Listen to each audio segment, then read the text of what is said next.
Visit WatchESPN.com or download the Watch ESPN app to watch ESPN live anytime, anywhere. Brought to you by Vizio. Well, it's a beautiful sunshiny day here in Ames, Iowa, but it is not very warm, and an afternoon tradition for games in Ames, wind. And it is going to be winds gusting at times into the mid-20s. It feels like 21 degrees right now, 32 at game time. Kelly, you played the position at the highest level in the NFL. You played at Colorado State. I imagine you had some weather games there. Yeah. What does wind do to the way you have to throw a football? Yeah, no question. I think that throwing the ball in particular in this wind is certainly different. And the wind's coming out of the northwest, and it is going to be a factor. And it's particularly with Geno Smith, it seemed like it affects him more when the wind is at his back. And I was watching him in warm-up. We saw him at Oklahoma State. He's not comfortable. When the ball wobbles, obviously, there's more surface area affected by the wind. The tight spiral right there is going to be better for him. But particularly when the wind is at his back, the ball is driven downfield further. The nose gets held up in the air, and Geno seems bothered by things like that. Let's point out that he grew up in South Florida. He went to high school at Miramar, which is straddling the Broward and Dade County lines. Yeah. And this is obviously not a day that he is used to, even though he's been in West Virginia for a while.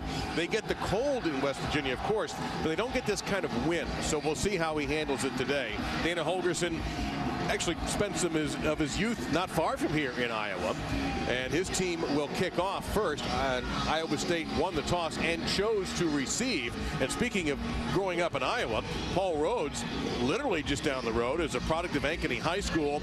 This is a homecoming job for him, and he has reignited the passion of the Iowa State football fans. Yeah, and I guarantee you, Paul Rhodes loves this weather. He's a defensive-minded coach, and that's the way he has built his program.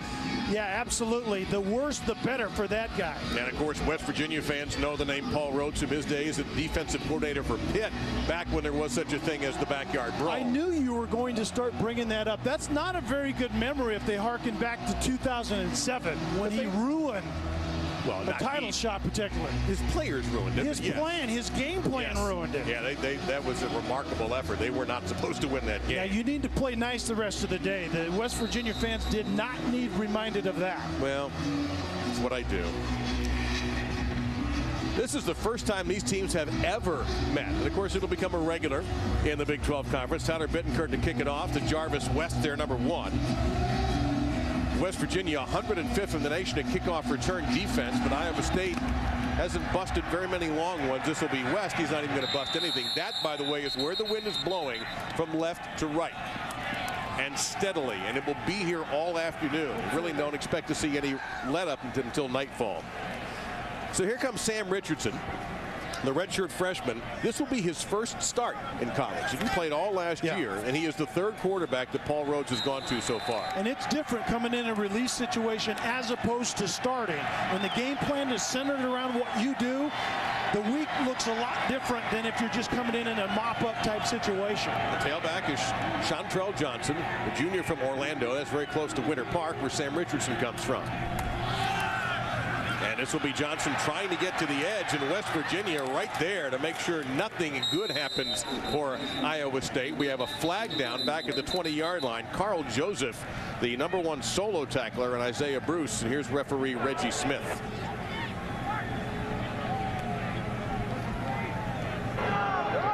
Holding offense number 71. A 10-yard penalty. Repeat first down. So they're going to back him up, take the penalty, and make it first down and long. And Dave, I think that's going to be very important for Iowa State. If you look at them schematically on the offensive side, they want to run the football and then play action pass. That obviously does not work when you're behind schedule and down in distance like they are right here already to start this game. First down and 20.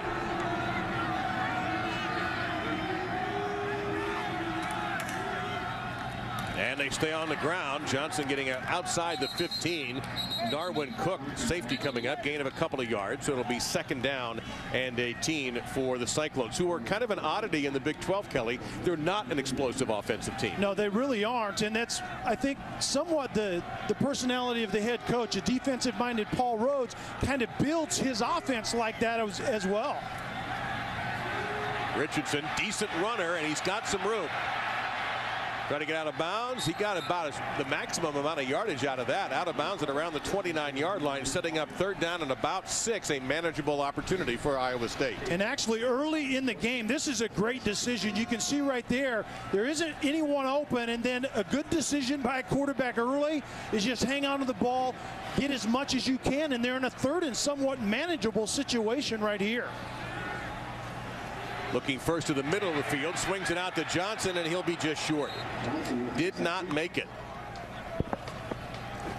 So 4th down and a yard or so in Iowa State, and this is a player to watch. Number 13, Kirby Vanderkamp, a Ray Guy semifinalist, the punter position. Didn't make the final 3, but he is incredible, almost a punting scientist. And remember, he's going to be punting into the wind, so it probably is going to be directional, and it should be a low line drive as well. Tavon Austin awaits at the left-footed punt. Not bad. Into that breeze, and he gets a little bit of an extra roll on it, but let's take a look at where they're going to finally mark it out at the 33-yard line. That's a 33-yard punt. That's not bad at all. So here comes the senior from South Florida, Miramar, Florida, Geno Smith. 336 passing yards, number 3 in the nation in passing, 35 touchdowns, 5 interceptions, yet somehow those numbers, and he's not in the Heisman race anymore. Yeah, that's exactly the best evidence that you can see that the Heisman is no longer about the best player in the country. It's about the best player having a great year on the right team in the country, because Geno Smith's numbers deserve to be at least in the top 5. He's going to throw with the wind at his back right away, going deep down the field, and he misses at the 33-yard line, trying to get it to J.D. Woods, and Woods had a step on the Iowa State secondary. That is our note to tell you about our impact players for West Virginia, brought to us by Chick-fil-A. And we talked about Austin and Bailey at the top. Bailey's that go-to receiver vertically, and then Austin's going to get the ball all over the face. Josh Francis is the defensive player for West Virginia that is a disruptor. He has to get Iowa State in negative situations today. Austin out of the backfield now, number 1. Keep an eye on him all day long. Pass near the mark, but Bailey making the grab. That's his 89th catch of the year. Kenneth Lynn drove him out of bounds, and here are the Iowa State impact players, brought to us by Chick-fil-A. Yeah, 47, A.J. Klein, the leading tackler on that team, is a tremendous player. Givens leads the nation in takeaways, and we've already seen Vanderkamp. He's going to have a huge impact on this game today in this weather. Sean Alston, maybe as healthy as he's been all season, number 20 in the backfield to the left of Geno Smith. That's Alston on 3rd and 5, and he'll have a first down. Alston has been battling the effects of a debilitating thigh bruise. He picks up 9, and we were told this is about as healthy as he has been in months. Yeah, getting 3rd and manageable, and the delayed draw right there to Alston. And he was the guy that was supposed to be the workhorse to start the year, but you're right, Dave, he's been banged up. If he's healthy, that's just one more dimension for West Virginia that simply isn't fair to most defenses. Now here is Tavon Austin out of the backfield, and he is hit at the 50-yard line, fell forward maybe into Iowa State territory at the 49. Jeremiah George, who had 17 tackles in Iowa State's game against Oklahoma, in there on the stop, and a different look for Iowa State, and West Virginia moving quickly. 2nd and 7.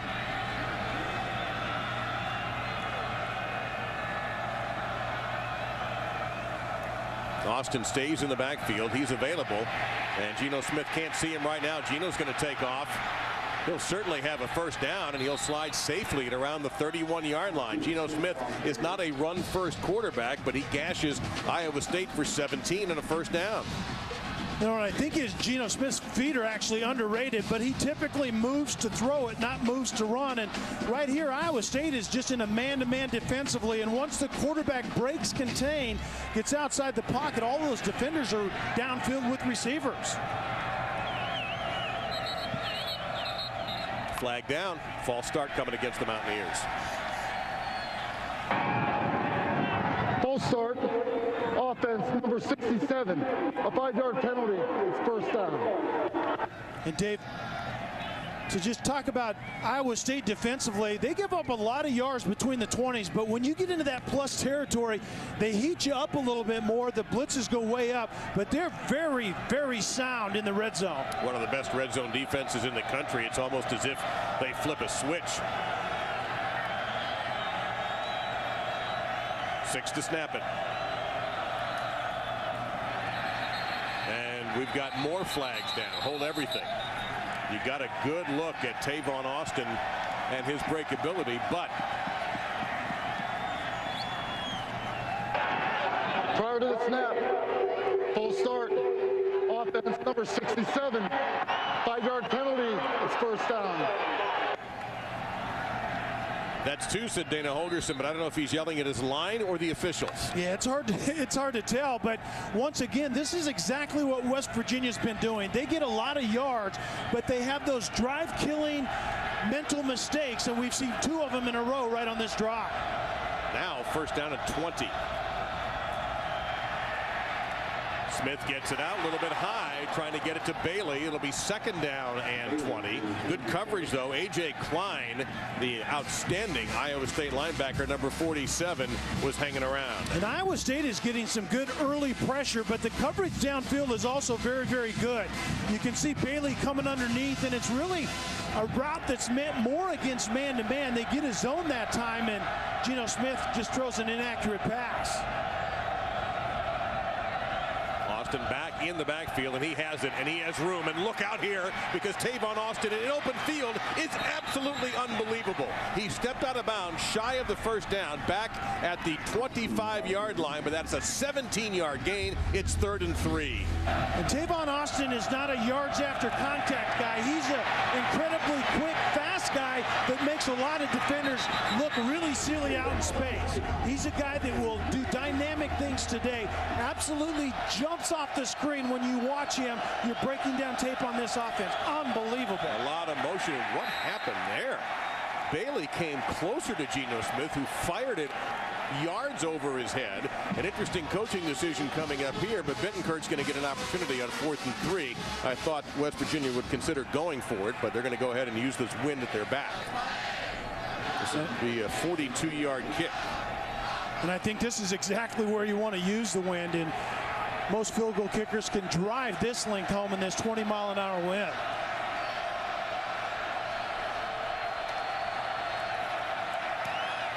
You could hear the thud. He nailed that, and certainly gets a little assist from the wind as well. So West Virginia hurts themselves with some penalties, but winds up putting 3 on the board. Iowa State going into the wind. We'll have the ball next.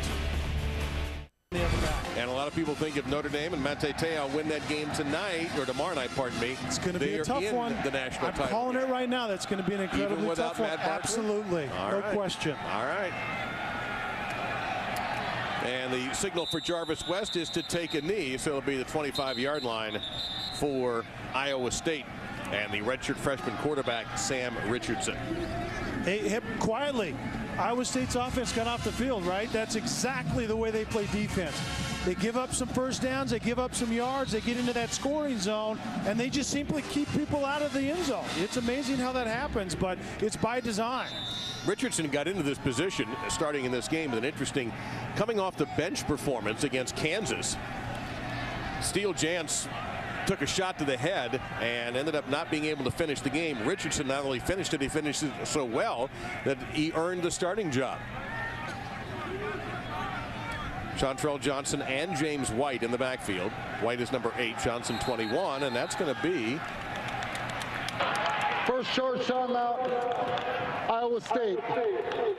Well, that's a little bit of a surprise to come off the kickoff and not be ready to snap the ball. Now, this is the Iowa State Virtual Reality Application Center's C6. This is advanced software and hardware. You can integrate this to deliver virtual worlds that deliver interactive, fully immersive experiences. The university uses this space for both student and private company research and training and development of products and discovery and all of that. Pretty cool. You ought to be able to train quarterbacks like that. Wouldn't that be defenses, nice? I think that would work perfectly. But just do it indoors, as you see by what the weather feels like today.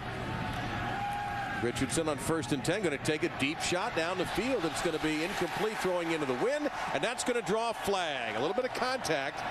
Quentin Bundridge was the intended receiver, and that's Pat Miller in coverage. pass interference, defense, number 6, a 15-yard penalty, automatic first down. All right, you mentioned Sam Richardson last week. They went up on senior night against Kansas in an inspired effort early on by Kansas, but Kelly, he lit him up.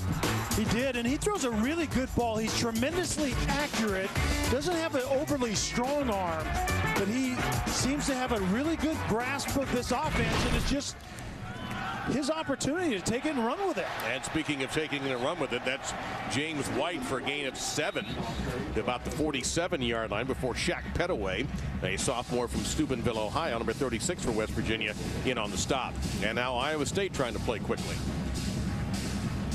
2nd down and 3. Keep it on the ground, 1st down, and a saving tackle that time into Iowa State territory after a pickup by 5. But if that tackle is not made by Darwin Cook, it could be big. And the quarterback zone read, and this is something that you don't really see out of the youngsters. Richardson isn't known for his mobility, but he can handle that part of the offense here today. And back to White again, and this time he's hauled down from behind by George Wright. The one-time nose tackle, number 99, sniffed that play out. That's going to be a loss of 3 back to midfield. 2nd down and 13. Wright doing a very good job of being active up front, getting off right over the center and then creating the negative play, and that's going to be huge for West Virginia today. If they can get Iowa State behind the sticks and force Richardson to make plays in the passing game, they have an opportunity to do well this afternoon. That's his 5th tackle for a loss this season. They stay on the ground. This time the hole opens up for White, and there is Cook again. Ball came out. What's the ruling on the field? West Virginia ball. It was Cook who forced the fumble. And I think Tufte, the left guard, is going to get called for hold well behind the play. So I think this fumble is going to stand. Let's see if it's really a fumble. The ruling on the field is a fumble recovered by West Virginia. During the play, holding offense number 64 is declined. Result of the play, 1st down. Yeah, I think this is going to be not only reviewed as all plays are, but it's going to be overturned. I think James White's knee was definitely down. Of a fumble is under further review. It should be. The fumble was recovered by 28 Terrence Garvin. Darwin Cook, though, that's the 2nd time he has tackled White before White was going to explode. And so we're going to take a couple of looks at this. I agree with you completely, Kelly. I do believe that his knee was down before the ball came out. A very good tackle by Cook coming up there and run support out of the secondary, but I think you're right. I think the knee's down, ball's in possession. I think this is going to be overturned. And in the meantime, Iowa State had a holding penalty. Tufte, the left tackle, got called for holding, and West Virginia declined it. So if this is overturned, do they get to go back and rethink that through? That's why Dana Holgerson makes the coaching salary. Because you obviously want to take the holding penalty if that ball is going to be down before the fumble. I'm actually surprised they even bothered to ask with that, having to figure this was going to be reviewed by the booth or possibly even challenged. After further review, the ball carrier was down by rule. However, the foul for holding offense number 64, a 10-yard penalty, repeats 2nd down. Yeah, now, of course, it's as if the play was just a simple holding penalty. So back them up they go. Both teams a little sloppy with penalties early. West Virginia messed up their last drive, their first drive, with 2 false start penalties in a row. And now Iowa State gets popped all the way back to the 40-yard line, their own 40-yard line. Looking for 64.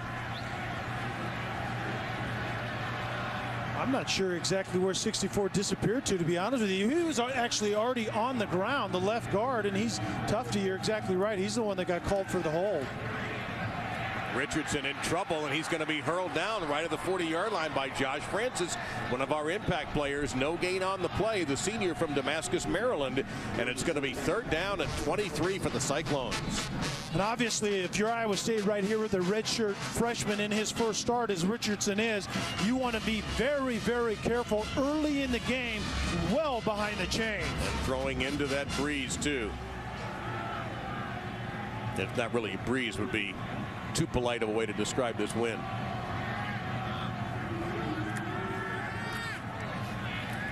Got some room. Goes underneath, and it's a smart play. Chris Young will get it back into West Virginia territory, short of the first down at the 45-yard line by 8, but it's still a gain of 15, and that's a smart play by the redshirt freshman. It really is, and I think it was good signs on the horizon. He made a really good decision, moved up in the pocket a little bit, and had really good protection. So those are a sign of good things to come, but we'll see if Vanderkamp could get his job done right here. And there's Tavon Austin, who has returned 1 for 76 yards and a touchdown, but Kirby Vanderkamp has put 27 punts inside the 20-yard line. High sun, and Austin makes the fair catch inside the 10-yard line. So Vanderkamp having an impact early in this game. West Virginia's got a long way to go. Did you see Tavon Austin last week? A school record 344 yards on the ground.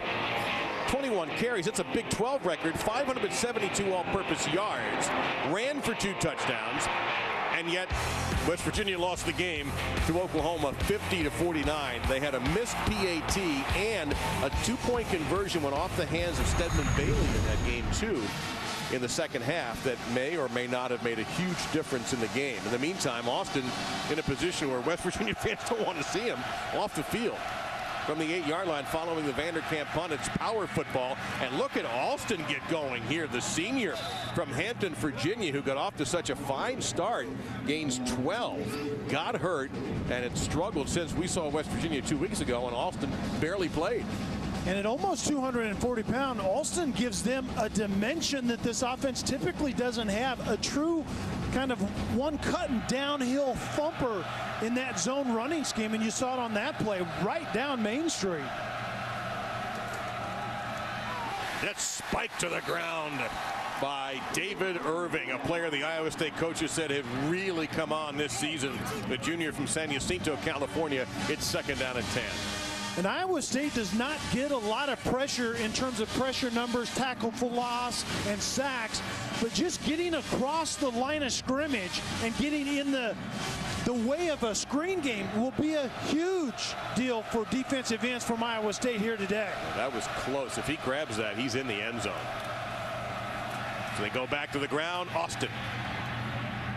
And he's short of the first down by about 3. It'll be 3rd down coming up. Gage Schaefer, number 16 for the Cyclones, in on the stop. But you just hold your breath every time he gets the ball. I mean, it is absolutely electric to watch him. Incredibly quick feet, and he's not going to break tackles, but he makes people miss, and he gets through really, really skinny places in between the tackles as well. 3rd down and 4. Little touch pass here. And that's going to be a 1st down. And there's Tavon Austin. Gain of 5. This is a play we're starting to see a little bit more of in college football. They actually call this a lot of times a forward pass as opposed to a handoff. And if the quarterback possesses it where he can control it for any length of time, it's a forward pass. But the bottom line any way you can get it to number 1, it's good with us. Be interesting to see if Dana Holgorsen sticks to his promise and holds Austin to about 15 carries. Forget about that. Okay, we're not calling Dana a liar. We're just saying he may be changing his mind. Underneath, this is J.D. Woods, and a good effort by Woods fighting with Cliff Stokes, the cornerback out of Tallahassee, Florida. And he is pretty close. Now they did give him the 1st down. That was a great individual effort by the redshirt senior. Well, the one question we had is how is Iowa State going to defend? We'll check the spot right at the very end. It seemed like a very good mark like you talked about. Yeah, I think he got it. Yeah, I think you're right. And the officials agree with us. A lot of movement on this play, and it's a short pass. And this is Andrew Bowie, and he'll pick up about 8.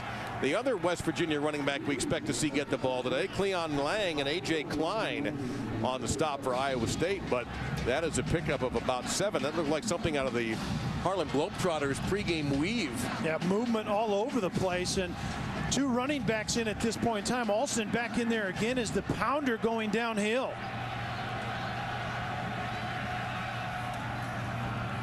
And it's Alston. He'll have a 1st down.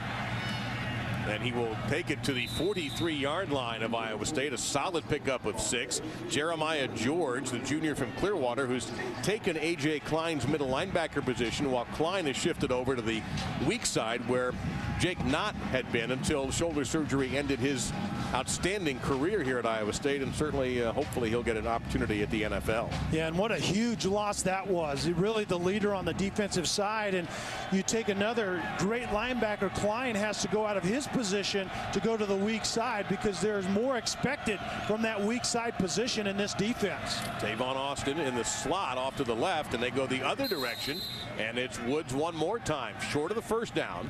Pickup of 8, however, so a couple to go for a first down for the Mountaineers.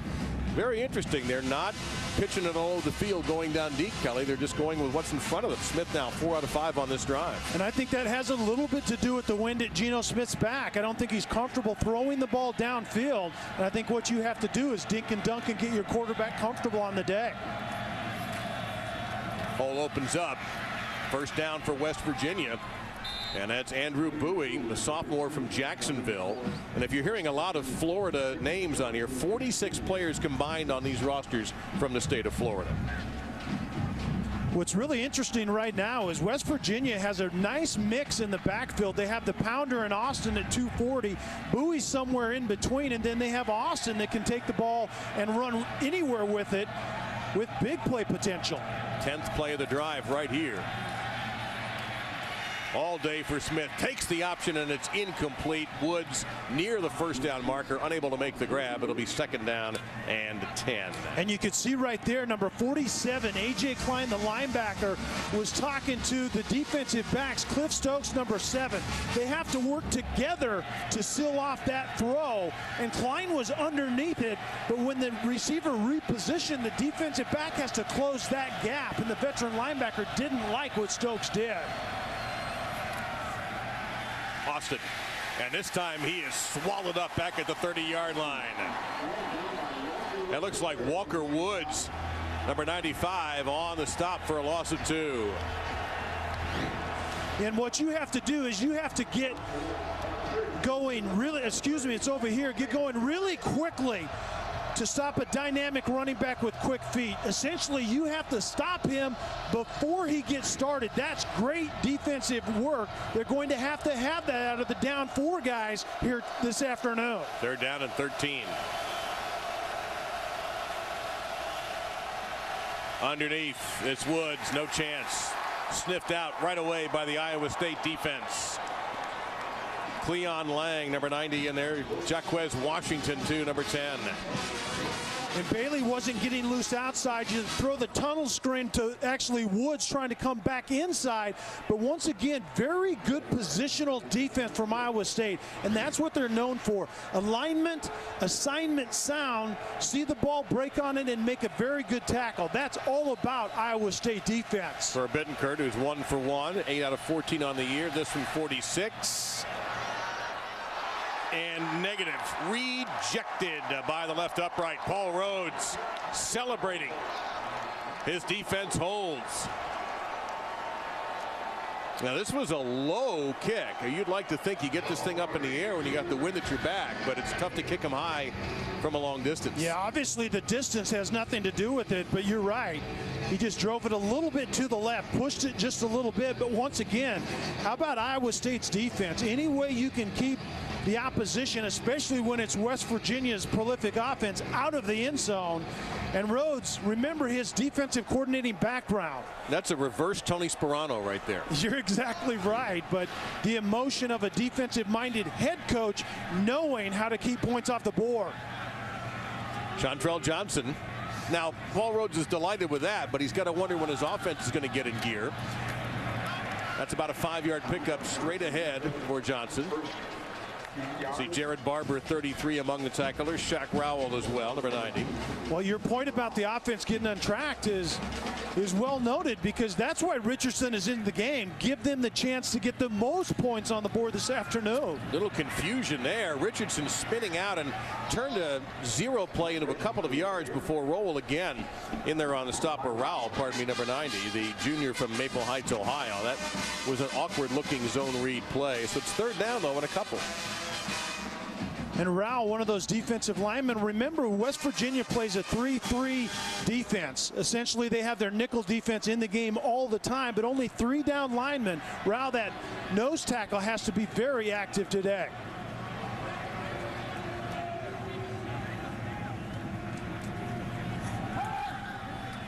Richardson's got the edge if he wants it. Can he get to the marker? He can. A first down for Richardson on the ground.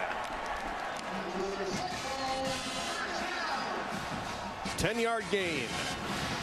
Once again, a young quarterback making a very good decision. Essentially, his progression down the field is 1 receiver, 2 receiver, and the next option is just to run the football, and he's making very nice decision, moving the chains early in this game. Jeff Woody is now in the ball game. He gets it. And the fullback, they're not booing, they're yelling Woody. He got about 3 yards there.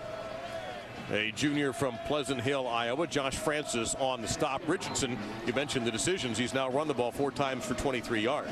And you can see he has pretty decent mobility. They actually have a package in the run game where it's designed quarterback keeps, but his plays have come off of really good decisions in the pass game. Is he going to bleed the clock or snap it right before the end of the quarter? And that should be the end of the quarter. Prior to the snap, that's the expiration of the first period. And also the end of it as well. Reggie Smith, an erudite official. Oh, the music here is unbelievable. This presentation of college football presented by Kate Jewelers will continue after this message and a word from our ABC stations.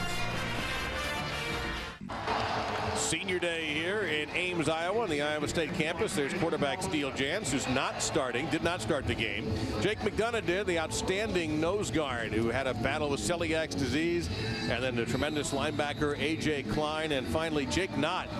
And you see, unable to play since he had shoulder surgery following the Baylor game. So what does he do? He straps on a headset and helps coach. But he's working with the defense right now. Iowa State has the football as we start the second quarter, 2nd down and 7. And yes, it's a Big 12 game, and it's 3-0.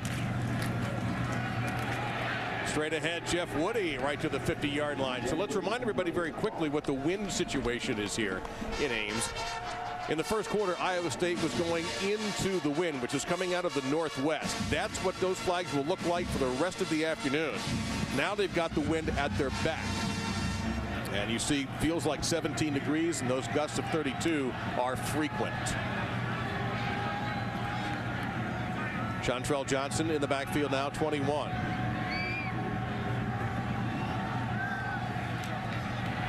Underneath, boy, he had a receiver open at the sticks and instead goes over that. And Josh Lenz, the senior, made a great catch.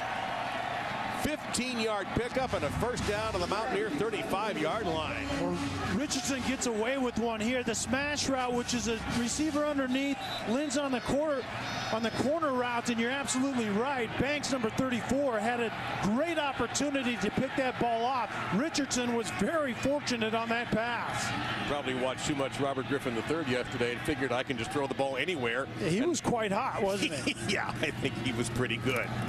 And this is Johnson, and he is enveloped by Wright back at the 39-yard line. Second tackle for a loss for the big redshirt senior from Miami. A loss of 4 there. 2nd down and 14. The defensive tackles are having a great start to this game, and they're the ones that's forcing negative plays and getting Iowa State out of their comfort zone behind the sticks, as they are once again right here. They gave him a yard, so it's actually 2nd and 13.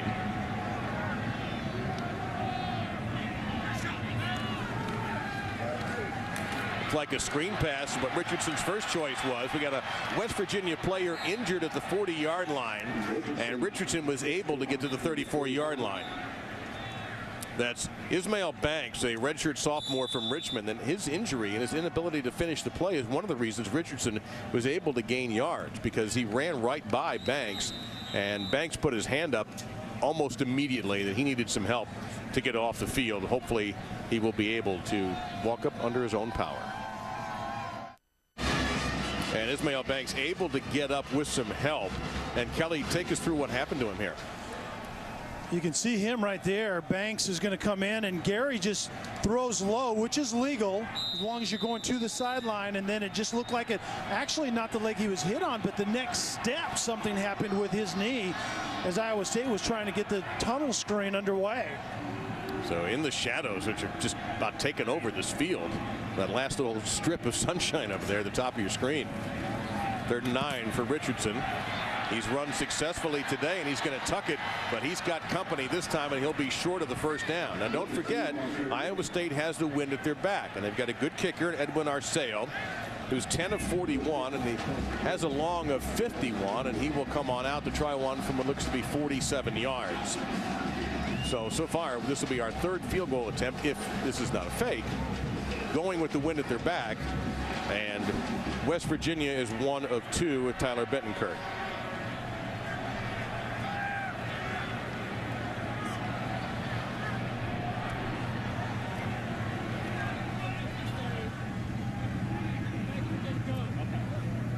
So this will be about 48. Can he curve it in? How many games have you been to where you've seen each upright's been hit once now? And he, I think, fully expected to get a little help from the wind. The wind is coming out of that opposite corner and should have helped us a little bit, but that was straight dead center from the get-go.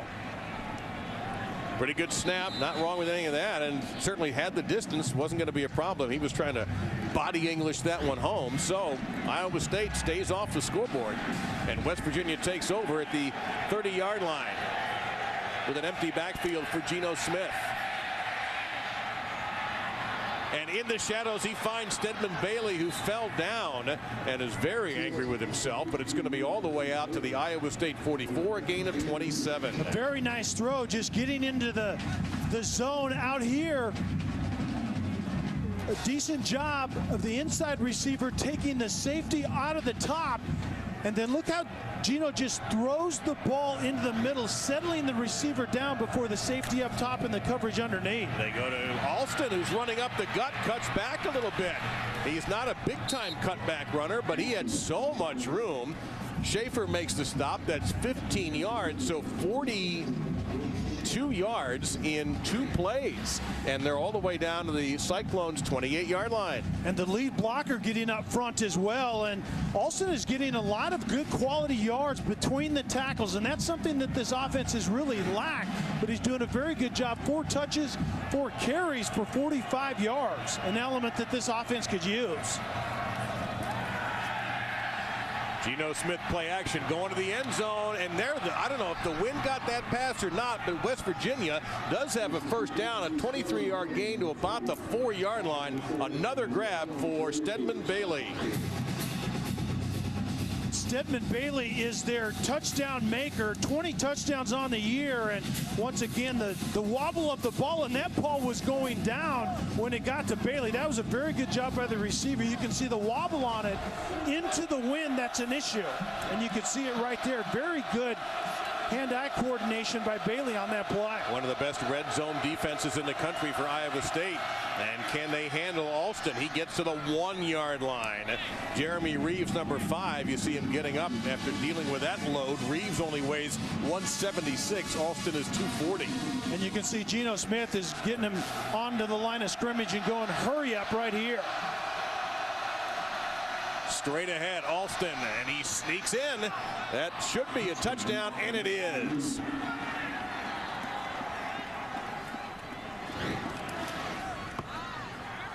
We'll see if Alston gets over, but he's kind of the jackhammer inside, and absolutely he closes out that drive. But that's an element you can see this offense has been missing. Dana Holgorsen told us Geno Smith has taken the blame for our lack of productivity in our 5-game losing streak, but it was without a run game. They found it last week with Tavon Austin, and now the battering ram Alston comes back and is making an impact here early in this game.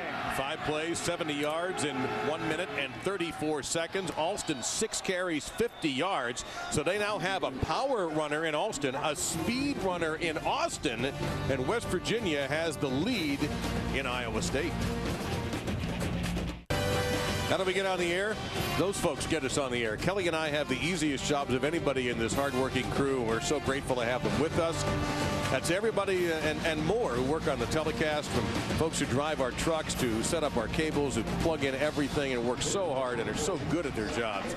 And we are very thankful to have the men and women of this crew with us, and we thank them so much for what they do for us. They make it very easy. Yeah, I say yes and amen to everything Dave just said. And it's not easy to be on the road anyway, but be on the road during this time, there's certainly a sacrifice, and we certainly appreciate that from our crew. He is Kelly. I am Dave, and we are delighted you've made us part of your Thanksgiving holiday weekend. It's such a wonderful time of the year for college football. What a great day this will be. And tomorrow, kicking into the wind, opportunity here for Jarvis West.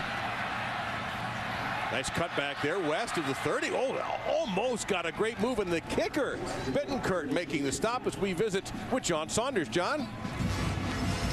Well, Dave, thanks a lot. It's Sports Center right now, brought to you by HP. Morehead State has suspended their head basketball coach, Sean Woods, for the incident on Wednesday where he shoved guard Devin Atkinson. Athletic director Brian Hutchinson said it was unacceptable. Woods out one game. Dave. All right, thank you, John. Appreciate that. First down and 10, and happy Thanksgiving to you and everybody in our studios, too, by the way.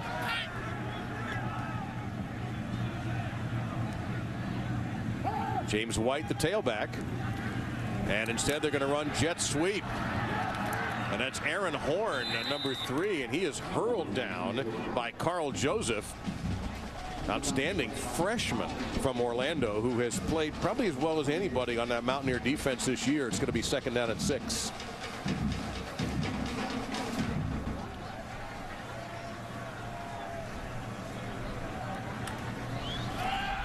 Now straight ahead with James White. First down. He stumbled just a little bit, and if he hadn't, he might have gone even farther. And once again, Darwin Cook is able to make the stop, but this time it's an 11-yard gain on the first down.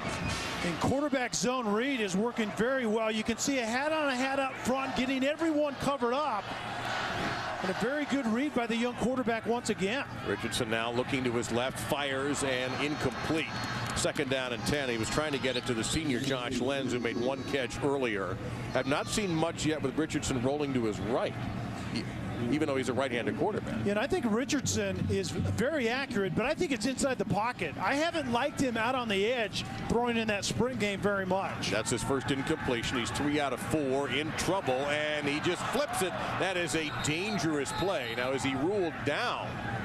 There's all sorts of rulings we need to find out. It could be a potential intentional grounding penalty as well. Yeah, we'll see if he's down, but this was not a very good decision regardless. I think that ball is out before the knee was down, and he was...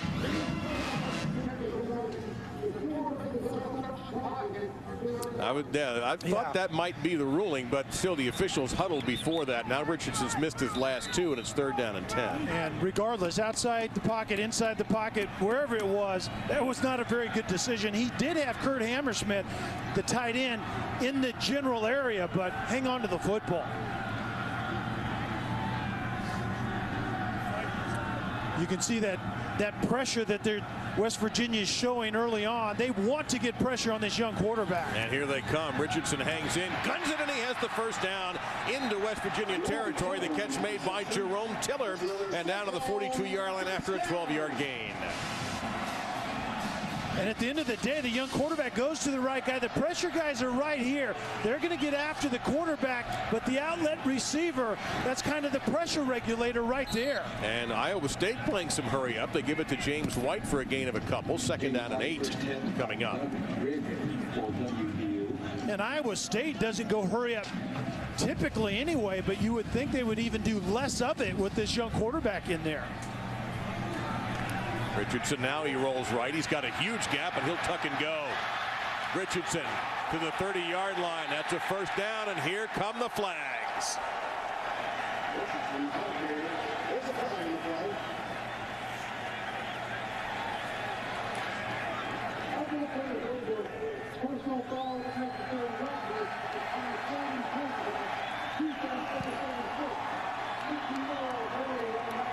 That's Shaq Pettaway hit with a penalty. You can see the very good decision. Man-to-man coverage leaves a lot of room, and then Pettaway comes in and leads with his helmet, throws a flag. I think a very good call by the officials.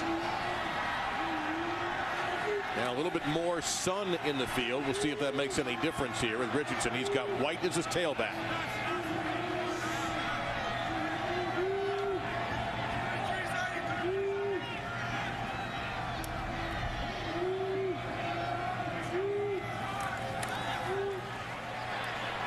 Under some pressure again, Richardson scrambling left. He's in a little bit of trouble, and he'll make something happen. Richardson picks up 7, almost 8 yards.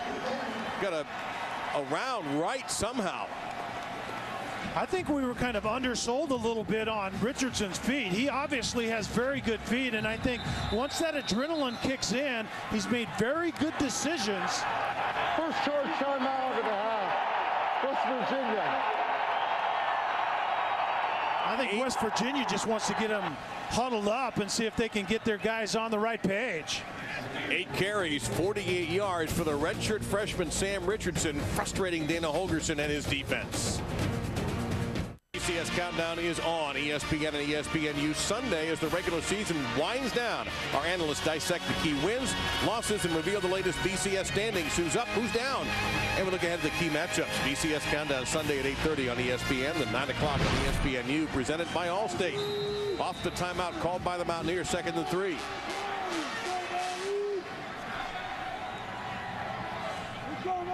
Tight end, big-bodied receiver right now. He has 5 touchdown catches on the year. Deep in the red zone, he's a tremendously big target.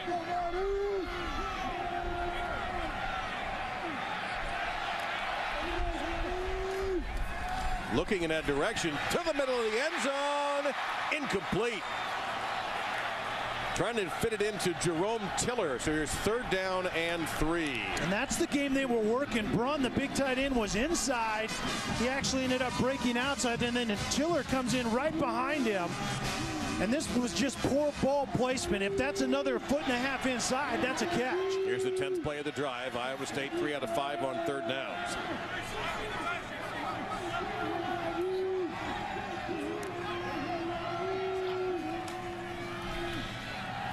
Wide open, touchdown Iowa State, it's Tiller.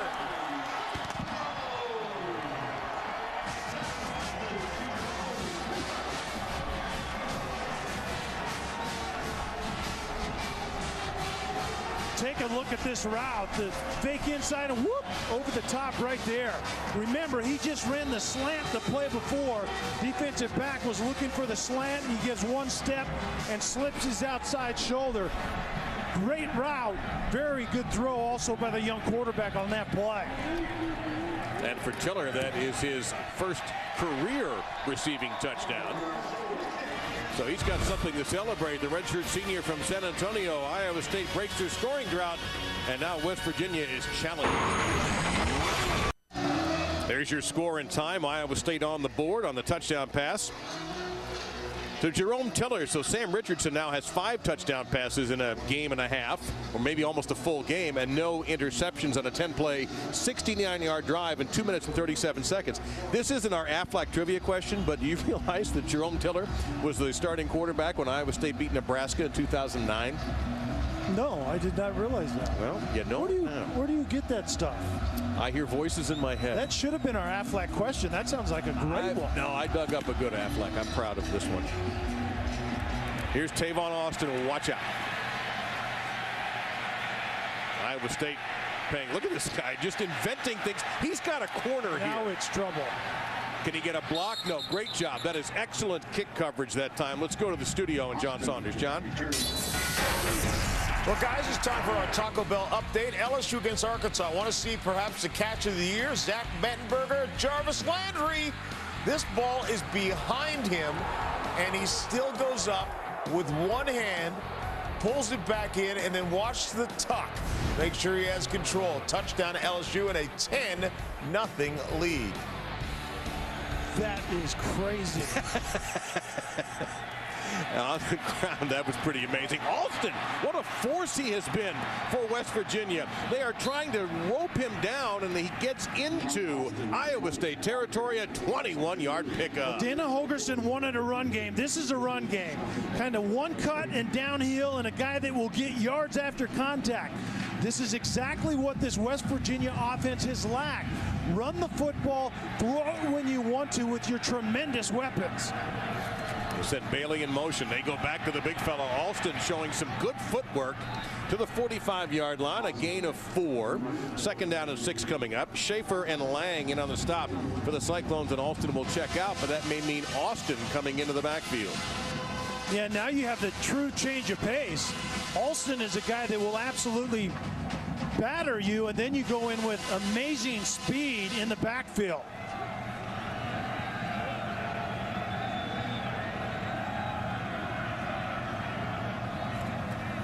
And they give it instead to Andrew Bowie. And Bowie breaks one tackle, gets a first down, dropped down by Schaefer, but at the 32-yard line, a 13-yard pickup. And I guarantee you our friends in Morgantown and all the West Virginia fans are going, man, yeah, where did this come from? Why haven't we run the ball like this all year? And Bowie is that guy when he has the right attitude when he runs. He's a kind of an angry runner when he's at his best, but having Tavon Austin just show himself back there is worth the price of admission. Bowie again, and that's an excellent point. He is brought down after a 2-yard gain. You see 47 A.J. Klein in there for Iowa State. Terrific, terrific football player. But you're right, Austin is so scary. You have to find him and you have to account for him. Yeah, he doesn't have to get the ball, but you can see right there, they have 139 today. They've only averaged 165. A totally new dimension for this offense. And you know what? They're going into the wind. It makes it a little bit easier for Geno Smith. And now he throws a shorter pass to J.D. Woods, who makes a man miss, and he is hit at around the 20-yard line by Jaquez Washington. But that's a first down for West Virginia. Yeah, and Woods is that guy that can step up as really the third option. You have one football. Typically, you had 2 guys to distribute the football to. Woods can really be that third guy that Dana Holgorsen is looking for. Geno Smith has hit 8 of his last 10 passes for 95 yards. Here's Tavon Austin. Flag down. Austin 2. Only a 2-yard gain. Let's see what the penalty is all about. Offside. Defense, number 98. 5-yard penalty, repeat first down. That'll be first down and 5 as Henry Simon was caught. And Dave, what that running game does, and then that screen passing game to Woods away from Bailey, it's creating a one-on-one situation outside with Bailey. And that's asking for trouble if you're Iowa State. Alston, a late add into the West Virginia huddle. And he brings the play, and he'll stand behind Geno Smith. But where is Tavon Austin? In motion. And there's Alston. And he is just unstoppable at the moment. Another first down, a gain of 6. But you can see the effect of having Austin moving around on the line of scrimmage or in the backfield, because defenses have to adjust to that. They have to. And then you get the downhill runner in Alston. First down and goal. And here's Austin trying to get to the edge. They're waiting for him. And he still is so, even if you think you've got him contained, he's everywhere. Yeah, the touch pass once again by Geno Smith, but he likes this. He almost comes to a complete stop, redirects, and then he has an afterburner and can get to that high-end speed that most human beings can't. That's where he has a tremendous advantage. Iowa State barely got a 12th man off the field in time. They made a late substitution up front. That's our Tavon Austin tracker. Down to the end zone. Touchdown, Bailey. Stedman Bailey. Touchdown number 21 on the season for West Virginia. Yeah, Nayland is outside and just clears out the quick out route. The accurate and quick throw, and then he appears to get that across the end zone. There's no doubt about that. Good hands, good body control, and gets that ball across the end zone. Kicking the pylon never hurts either. Good luck defending that offense when they have all of those weapons working together. West Virginia needs to win this game today or beat Kansas next week if they can't win today to become bowl eligible. They are part of the way there with an impressive, balanced offensive attack. You don't have to run to make that flag blow in the breeze today. And West Virginia celebrating, building up their lead back to 10 points, 17-7 with another Stedman Bailey touchdown. I say another, that's his first today, but 21st on the year. That flag bearer may end up in Iowa City with this wind if he keeps holding on to that thing. There you see the wind gust, and it is blowing into the face of Tyler Bittencourt, the kicker. So he just says, I'm going to kick a ground ball. Taken up by Brunn, the tight end, and Tonkery and Kiewatowski just belt him at the 35-yard line. All right, now I dug up this Affleck myself, for whatever that's worth. Our Affleck? Affleck! Trivia question. What former West Virginia linebacker was the first NFL player on the cover of Time magazine? I heard you give it away earlier. Yes, I did. So some of the suspense is gone, but let the folks at home mull it over. Now, I guarantee you, the West Virginia fans already have it. Chantrell Johnson's the tailback, number 21 for Iowa State. They scored on their last drive on Sam Richardson's touchdown pass to Jerome Tiller. And Richardson on the zone read gets about 5 to the 40-yard line. Second and down and 5 coming up. Isaiah Bruce on the stop. What do you think of Richardson so far? I really like his decision making, and he has better feet than we were told that he had. So I like it so far, and mainly at this stage of his career, he has to make really, really good decisions. So far, so good. This time he hands off to Chantrell Johnson. Johnson trying to make a miss. You see George Wright on the back end of that play, but he had some help. Isaiah Bruce, the last guy to get off the pile there, 31. And Josh Francis also destroyed the play. And defensive coordinator Joe DeForest from West Virginia, that's what he wants, is just create something negative somewhere along the way that forces a third and not so manageable situation that we see right there. And that's where Richardson has to prove that he can make plays in the air. That not manageable is 9. Now West Virginia backs a safety. Well back. And almost intercepted. You see all the white shirts. Terrell Chestnut, a freshman from Pottstown, Pennsylvania, had his hands on that. It was 4th down and 9. And Bundridge was, you can see the rolled up corner trying to get into that fade void, and then the safety Cook coming off the hash. And Richardson was staring down the receiver the entire time. And what that does is it gives the safety coming off the hash free reign to just immediately break on that football. That was trouble waiting to happen. Kirby Vanderkamp now with the wind at his back. High kick, but not a great one. That thing hooked left, and West Virginia will get some decent field position out of this. All right, let's get the answer to our trivia question. What former West Virginia linebacker was the first NFL player on the cover of Time magazine? The great Hall of Famer, former New York Giant, former Washington Redskin, and Redskins broadcaster, Sam Huff. Heck of a player. 22-yard punt. I wonder if that Affleck duck realizes that a lot of my family has that on the Thanksgiving table. Oh, around your place, yeah, I believe that. On the ground, here's Austin. There you see some of the dynamic moves he can make in a short period. And that's about a 10-yard game. We'll see if he gets the first down. There is the photo. And also, even before there was an NFL Films, I think it was CBS that did a special called The Violent World of Sam Huff, where they wired him. And I don't think you can find it anymore. But I've seen some clips from it. It's fascinating. Second down and a yard to go. Geno Smith, plenty of time. Flag is down. You see that it might be a hold. Here's Bailey.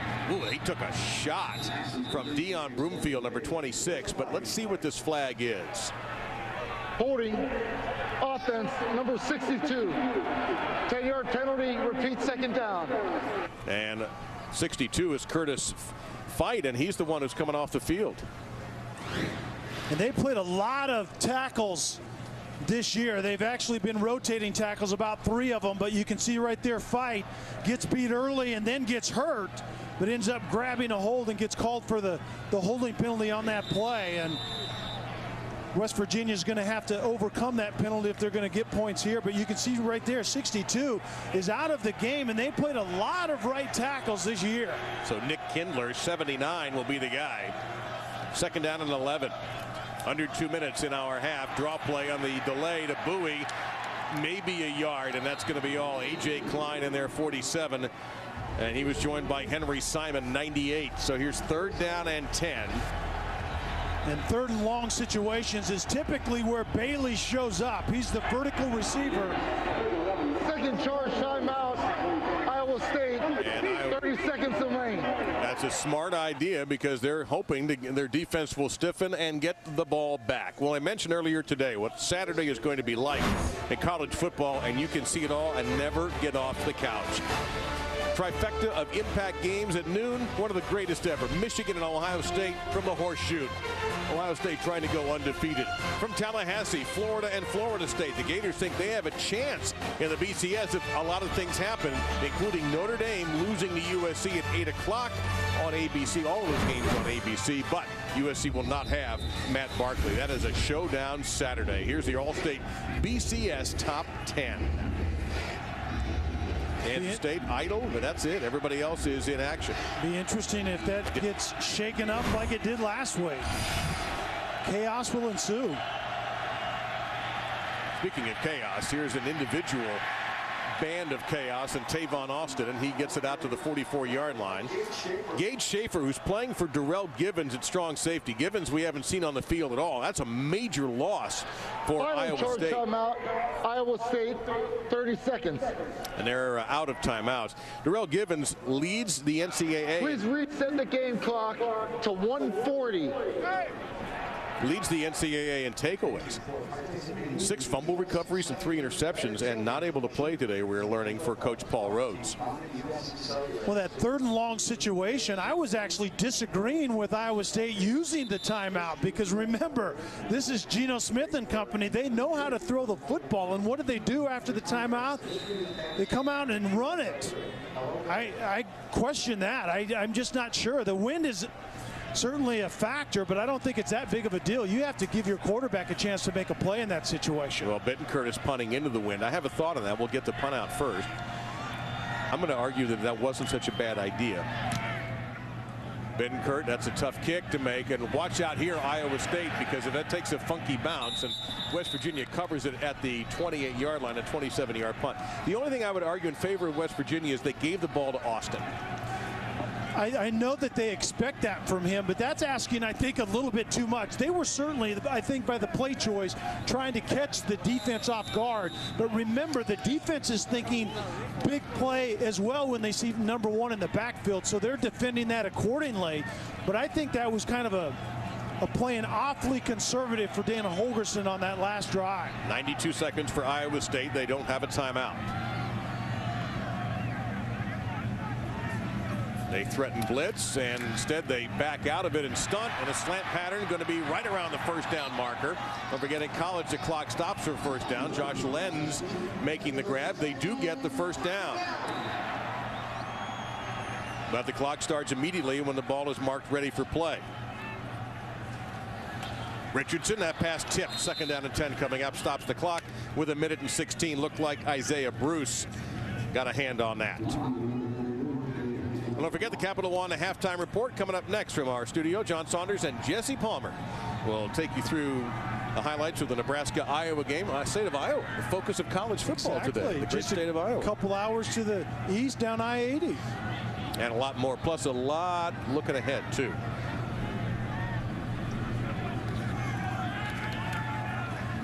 On 2nd and 10, that pass into a lot of traffic, incomplete for Aaron Horn. So now 3rd down and 10, and West Virginia doesn't need to use a timeout here, but all of a sudden, if you're Paul Rhodes, what's your approach? Yeah, I think you're conservative in this situation because actually Richardson threw into coverage that last time.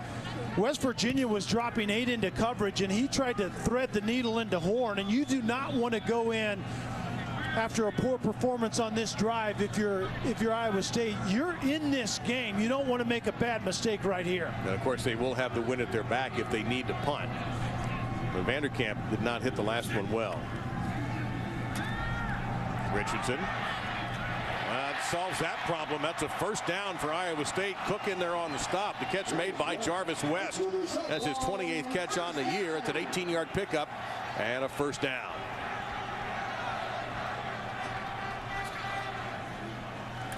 Looking left, firing in that direction. A diving grab is made for a short gain by West of 4 yards. Make it 5. We'll call it second down and 5. West trying to get onside.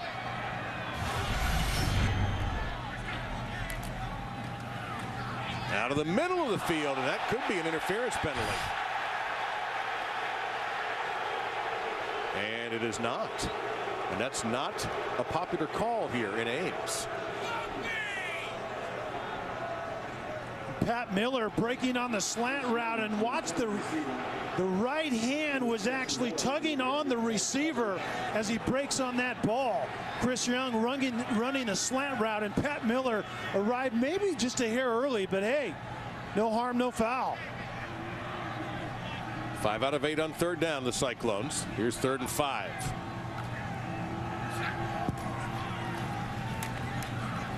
Richardson got belted and overthrew that one. He got hit. Hardest hit he's taken today. So now you've got to try either a bomb field goal of 56 yards or go for it, or try to go ahead and ask Vanderkamp to tuck one inside maybe the 10-yard line, your punter. Well, it certainly appears that Iowa State is going to go for it right here, but you're right. If you have a punter that's such a good weapon, you're out of timeouts 34 seconds. And the other team has 2 timeouts, and the clock isn't starting because it was an incomplete pass. And Geno Smith at quarterback.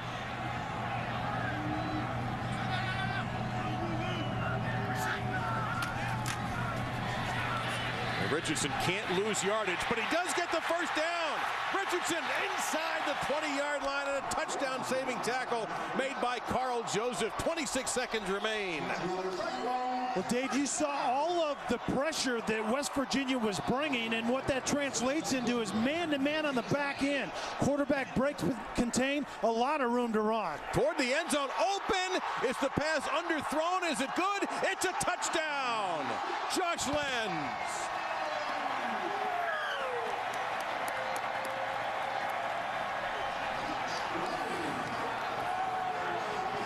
Richardson actually thought he underthrew this, and he did, but did Lenz get it off the ground? And it certainly looked like it on that particular look at it. I would agree with the initial call on the field. Of course, the booth will make double sure this is a touchdown. And here comes the whistle, understandably, unless this is being challenged. Yes, West Virginia is going to take one of their timeouts. Second charge timeout, West Virginia, 30 seconds. But notice he did not announce they're challenging the play. And remember, every play is being looked at by the replay booth. And so the challenge is almost obsolete these days. You'll see if he gets his hands under it. Underthrown, Lenz beats the corner underneath, and it looks like it right there. He rolls over with possession. I think what we're going to hear is the play is confirmed on the field. I think the officials got it exactly right. Well, remember, we still have not heard the referee even say the play is under further review. You're exactly right, and they called a timeout, but now, didn't necessarily challenge it. You know, and I think that might have been the mentality for Dana Holgorsen. I can't get inside his head. I might be completely wrong, but why else would you take a timeout before a PAT? See, and that's what the replay booth will tell you is you don't need to burn a timeout to give us extra time. We're looking at it anyway. We will buzz the field if we need to stop play. Richardson on that drive. Delay game. Offense, 5-yard penalty, attempt to try. Well, that's just weird. 5 out of 8 for Richardson on that drive, 50 yards passing, and they had that big 21-yard run. Just think about that, Kelly. We went from 4th and 10 thinking, man, they're in trouble, Iowa State, to their lining up for a little bit longer PAT. Yeah, and you're right. And once again, the running ability by the quarterback that really was understated, but his legs have worked well for him as Richardson's in this first half. A little bit of a rocky snap, but no problem for Arceo. And Iowa State gets a jolt before halftime as we take a look at our Pacific Life game summary. That's a good look at Jack Trice Stadium. And you get folks spread out on the berms on the sides. And Tavon Alston, 81 yards and a touchdown. Bailey, 66 yards, his 21st touchdown catch, and Richardson in his first start. And yeah, Kelly, you're right. He has been a surprising weapon with his feet. And the majority of those have been chain movers. Really good decisions on second and unmanageable and third and long situations as well. He's used his legs to convert, and that has been the difference, I think, here in this first half. And that's actually Sean Alston, not Tavon Austin, at the top with the 81 yards and the touchdown. And Sean Alston has been a major force on the ground for West Virginia. Really, you could say that's probably the first time for him to be this good since September. Yeah, he hasn't been healthy really since the year started. And Dana Holgorsen talked to us about that. They've lacked that thump ability in the run game, and it's really hurt this offense. You know they're dynamic in throwing the football. That's why Tavon Austin went into the backfield a week ago. So with the wind at the back, is Austin going to get a chance to return it? No, he is not. So West Virginia will get the ball with a timeout at their own 25-yard line. Well, Showdown Saturday on ESPN features 3 heated in-state rivalries. At noon, the Bulldogs trying to earn a spot in the SEC title game and keep national title hopes alive against the Ramblin' Wreck from Georgia Tech. That'll be in Athens. Then at 3:30, Bedlam. The Sooners' quest for the Big 12 title continues. They host red-hot Oklahoma State. And then at 7 Eastern, South Carolina and Clemson face off in that Palmetto State rivalry under the lights at Clemson. How loud is that going to be? That starts at noon on ESPN. Oh, brother, that is going to be noisy. The call on the ground, but it is Austin. Flag down behind the play. He'll gain 6, but will it come back? Holding offense number 67. 10-yard penalty, repeat first down. That's the 6th penalty for 58 yards against the Mountaineers. The Spain 67 right there gets beat quickly inside and then just chooses to grab him. Nelson, 31, made a really good inside move, and then if you're 300+ pounds and you hold your hands in the air and say I didn't do it, typically you did do it, and the officials obviously knew it beforehand. Well, they'll give it to Austin again because he can break virtually anything. He gets a nice gain of 9, but Iowa State's done a better job of defending him than Oklahoma did. And West Virginia, however, will take the lead in the halftime, 17-14. As we get you set to the studio, John Saunders for the Capital One halftime report.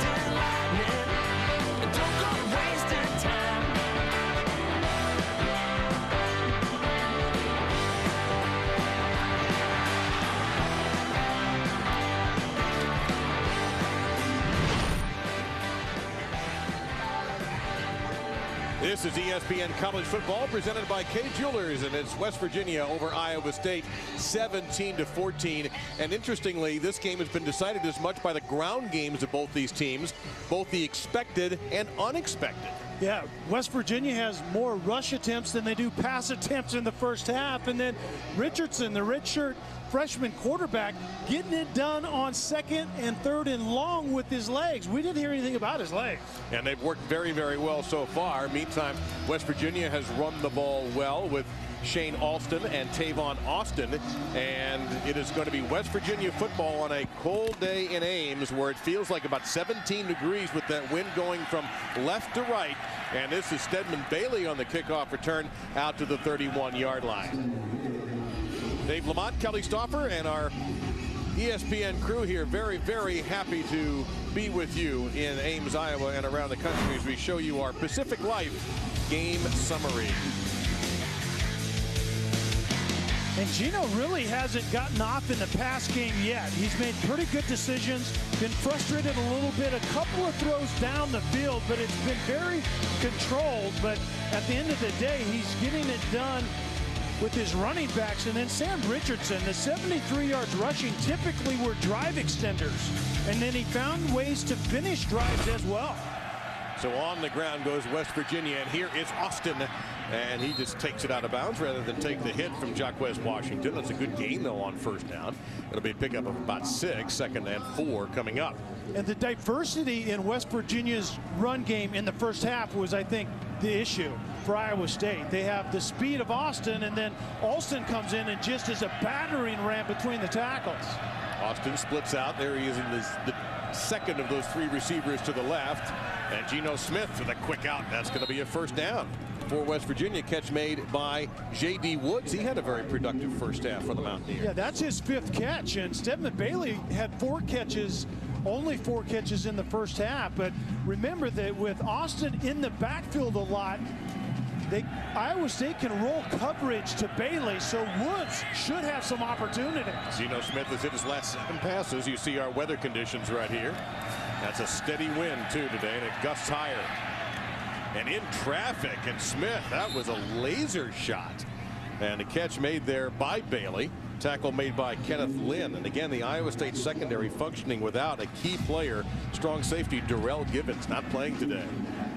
Yeah, and Sage Schaefer had a big half, had 11 tackles in the first half, filling in for Givens, being an extra run defender in the box against that newly found West Virginia run game. Second down and a couple. You see West Virginia 10-1 under Dana Holgorsen. They're taking the lead into the dressing room, and there is one of the few ineffective runs for Sean Alston as A.J. Klein, 47, in there on the stop. Well, Dave, you and I were just talking about it. A.J. Klein needs to show up in the second half against this West Virginia's newfound desire to run the football, especially between the tackles. A.J. Klein needs to get off here in the second half. Mountaineers 2 out of 5 on 3rd down. Really tough matchup for Iowa State right there with Austin in the slot. There he goes. And they send him out and send Alston up the middle for the West Virginia first down.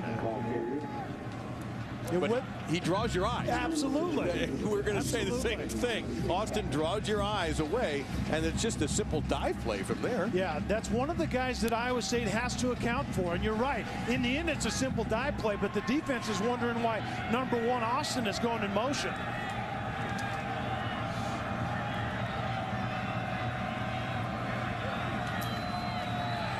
And Geno Smith out in the open, gets it completed to Connor Arlia, and there you see Jacquez Washington, number 10, kept that play from doing anything. As a matter of fact, they're going to lose a couple of yards. 2nd down and a dozen. Yeah, great reaction out of the secondary by Washington on that screenplay. And Arlia is not exactly the guy that you're going to build touches for, but they wanted to change it up. But great reaction by Washington right there. There's the veteran defensive coordinator Wally Burnham for the Cyclones. Old school.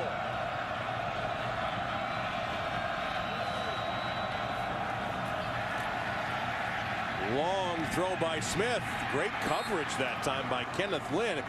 You just now see that Stedman Bailey caught the pass. Lynn got there so quickly you couldn't even see who it was. That's Jeremy Reeves, number 5, not 6. Kenneth Lynn on the coverage.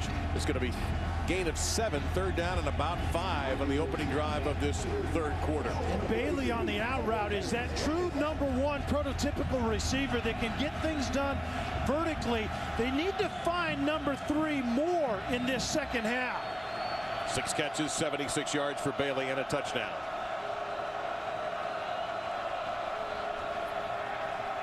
Underneath they go. This is Arlia, and he'll have the first down. He got hit, but he got the first down. And there's A.J. Klein again, and also Schaefer with another tackle, number 16. You can see Arlia coming underneath right there, and very good recognition by Geno Smith early in the progression. That was a good outlet receiver against a soft zone coverage by Iowa State. 11 in a row for Geno. Now he'll hand off to Austin on the short side of the field. He does not get very much. It'll be 2nd and long coming up. They didn't give him a lot of room to work with in the first place, and there's Klein again. Absolutely. I think Klein got the message at halftime that he needs to be more active. This isn't a West Virginia team that wants to throw the football all over the parking lot. They had a run mentality in the first half, and A.J. Klein needs to be that counter for Iowa State's defense.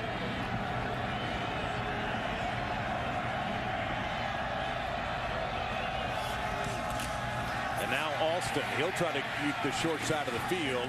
A lot of collisions there around the 29-yard line. He stays in bounds. Clock will keep rolling in the third quarter. Gain of 5. And you can see Alston's main skill set is he's a pile mover, and that's something that this offense has lacked. The guy that can run with a little bit of an attitude, even when it isn't blocked impeccably well on the line of scrimmage, make guys miss but get yards after contact. 11th play of the drive against Wally Burnham's defense. Austin out of the backfield. There he goes. One-on-one with Klein. Made him miss, and he squirts loose for the first down. And I don't know whether Klein is hurt or frustrated. It looks like he's just frustrated with himself as he gets up quickly. But you said it exactly right. You can see Austin coming out of the backfield. Gino sees the one-on-one with the linebacker. There isn't really many linebackers in the entire country that want to be one-on-one with Austin out of the backfield. First down, West Virginia. They're not going to like playing Austin on Sundays either. Geno Smith looked deep down the field, flag down behind the play. The pass caught at the 17-yard line by J.D. Woods, but yeah, I think Jeff Braun, the right guard. Number 57, 10-yard penalty, repeat first down. And Braun really didn't need to do it, but you can see him right here at the end of the play. Gino was going to get this ball off. He understood the pressure. And right there, the up and under, and Gino is moving away from that pressure anyway, but it's instinctive for a guard to protect the quarterback, and I don't blame him one bit. Well, yeah, you're a quarterback, that's why. I love those guys up front. First down and 20. And there's that little tap to Stedman Bailey, and that's going to get inside the 30 down to the 28, maybe the 27-yard line. Still going to be a little bit of work here. They've got to get down to the Iowa State 13 for a first down, so second and long. And a lot of offensive football is whether you can overcome a potential drive-killing play somewhere along the way. And we've already seen the holding penalty has been presented to West Virginia. Can they overcome it right here? West Virginia with that brisk wind at their backs. Should be a favorable matchup down here. And they're going to run in that direction. And over to the 25-20. And there is Klein again, number 47, right in the face of Austin.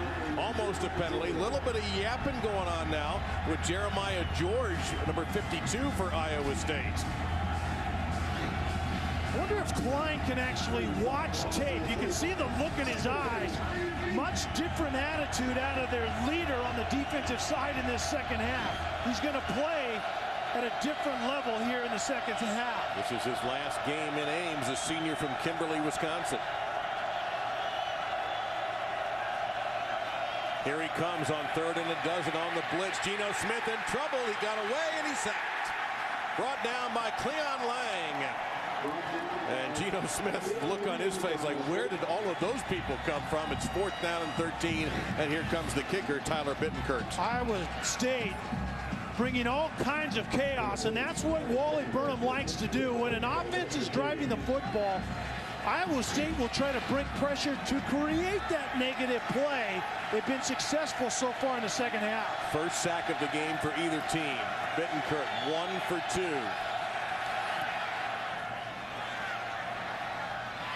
We almost had a third kick hit an upright. That one just tucked in. West Virginia now leads 20-14. Geno Smith sees the pressure, and it's just too much Cardinal and gold.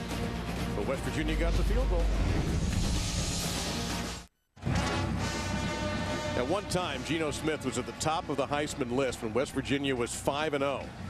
And they've run into some trouble when they hit the Big 12 skid. His numbers are not terrible, Kelly, but he's no longer on the Heisman list. You can see that percentage down, touchdowns down, and that's where the interceptions came. And he started kind of pressing, get frustrated. He wasn't getting plays down the field.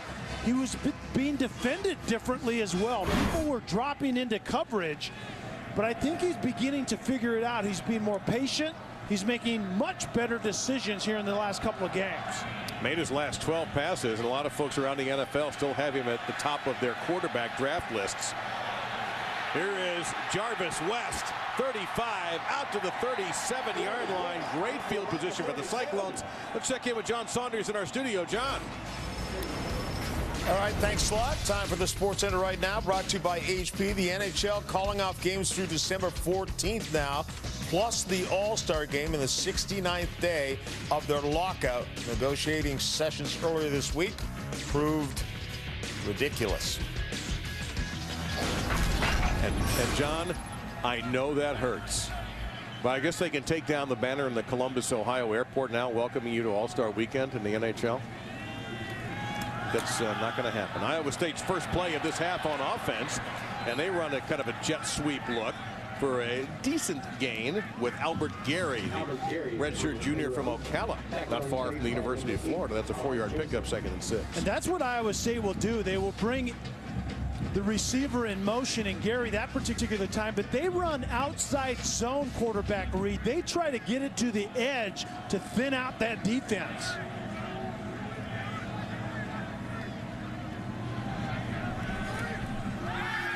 The redshirt freshman Richardson, he's taking off again. He's got a little bit of room, made a man miss, and gets into West Virginia territory at the 47-yard line before the tackle made by Shaq Pettaway. That's a gain of 11, and Richardson is the leading rusher today for Iowa State with 84 yards. Yeah, the most productive part of Iowa State's offense has been this young man's decision-making. And a lot of times as a young quarterback translates into use your feet well. There he uses his arm well. Wide receiver wide open near the marker. And I'm not sure he got the first down. You see where the official is there. Quentin Bundridge, number 9 with a catch. Chestnut on the stop. It's a gain of 9. 2nd and short is next. And the offensive coordinator, Courtney Messingham, we'll see if he makes it right here.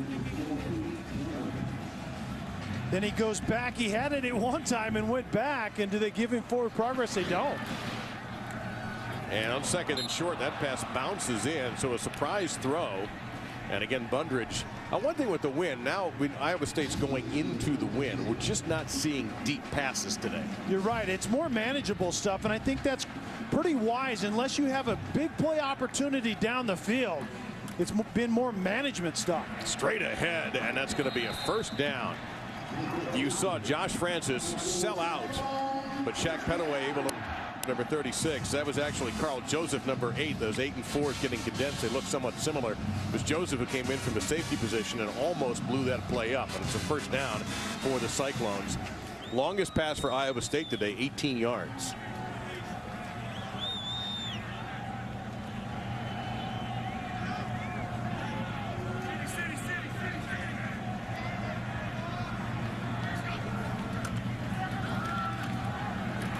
This is Chantel Johnson, number 21, gets a couple, maybe only one. Terrence Garvin in there along with Shaq Rowell.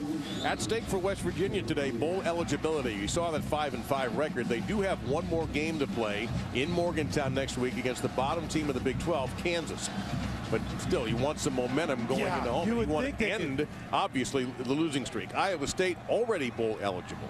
Yeah, you would think they would win that last game, but they've been saying it for 6 weeks. Here's your deep pass down the field in the end zone. It's a caught touchdown by Quentin Bundridge.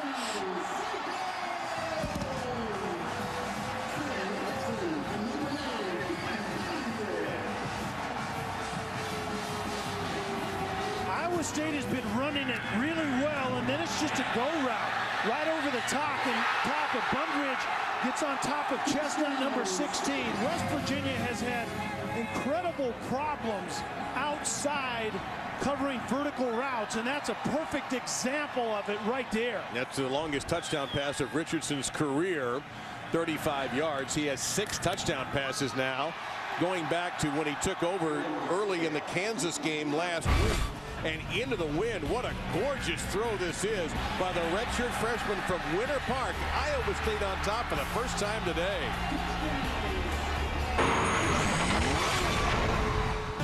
And the faithful here at Jack Trice Stadium celebrating for the first time. Their Cyclones are in front in this game on a beautiful delivery by Richardson, who's now 11 of 20, 149 yards. He has 7 career touchdown passes and no interceptions. Not bad. And he took over only a week ago.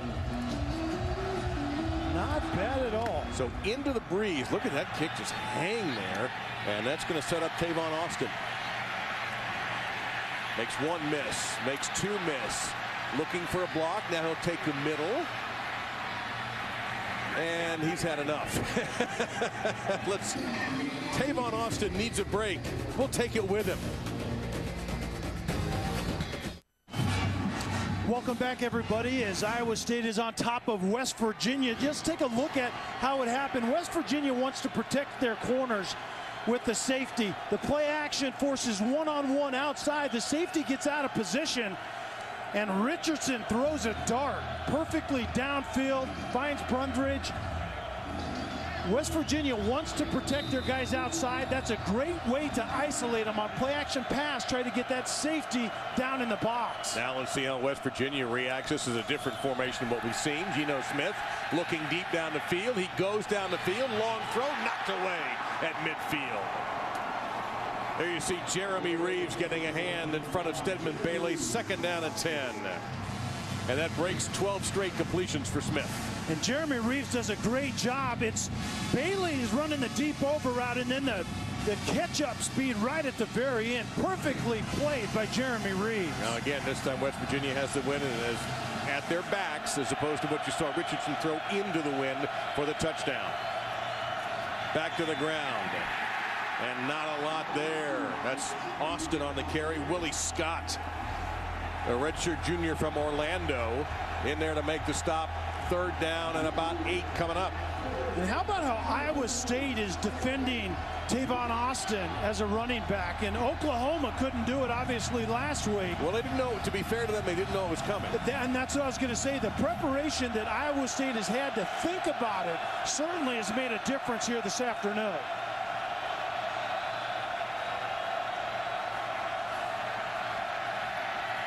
Smith firing, incomplete. Trying to fit it into J.D. Woods. Cliff Stokes, a junior college transfer, was in coverage. And it's 4th down and 8. Here comes Tyler Bittenkurt and the Mountaineer punt team. The luxury that Iowa State has when Tavon Austin isn't the second quick receiver out there, you can see the break on the ball by Stokes. Very well done, but they're rotating coverage as Iowa State to put a top over Bailey and keep a safety over the top of him. But they're playing very good defense the rest of the way, like you saw Stokes do right there. Aaron Horn and by himself around the 26-yard line. Bittenkurt, here comes a big rush, and it's an end-over-end wobbler. Gives Horn a chance. 35. Ooh, man, he takes a hit. Ooh. 37-yard line, 5-yard return, 37-yard punt.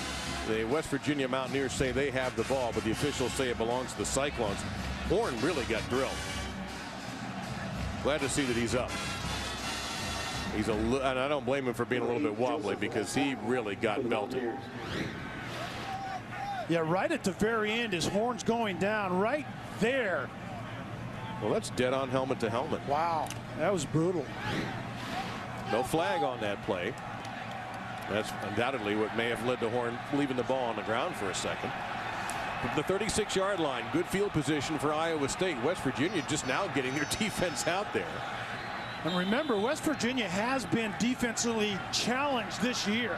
And you can see right now, Iowa State has some confidence. They've found some things they like offensively.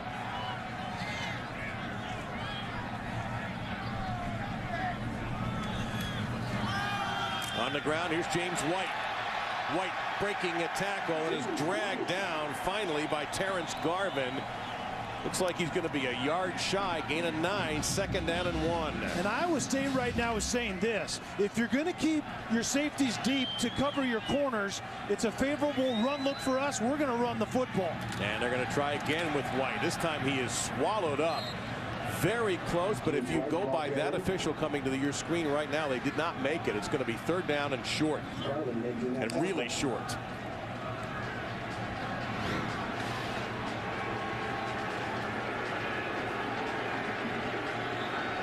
Well, I think that was a bad spot, and spots obviously can be reviewed as well. Nothing coming from anywhere, no whistles. They go to Woody. 1st down. The throwback fullback Jeff Woody he turned his back right away. He put both hands over the football, turned the back, and got the 1st down. Yeah, it's all about ball security and run downhill as fast as you can when Jeff Woody number 32 comes in there. He's really kind of the short yardage goal line blocker, but they throw him a bone and let him carry at that time.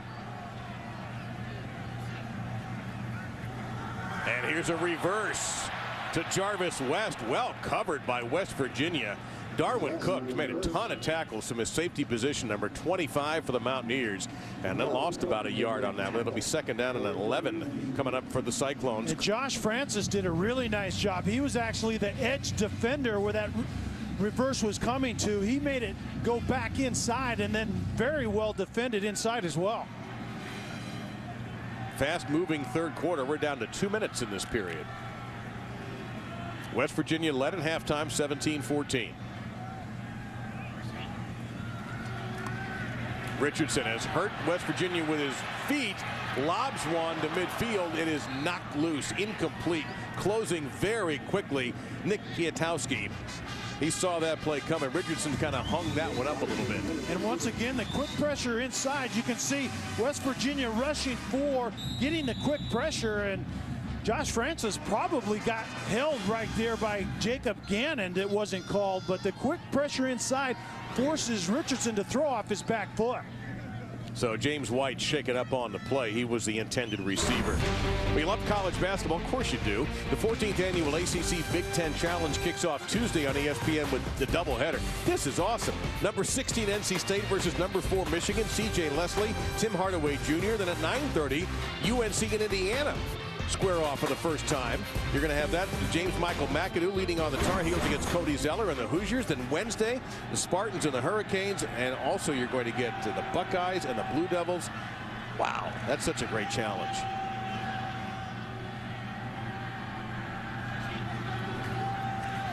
Richardson held in the pocket. Is there going to be a flag for interference? Nothing coming from the officials. The intended receiver was Chris Young, broken up by Pat Miller. Pat Miller does a great job of breaking on the ball. There's certainly contact, but you can see the official looking directly at it.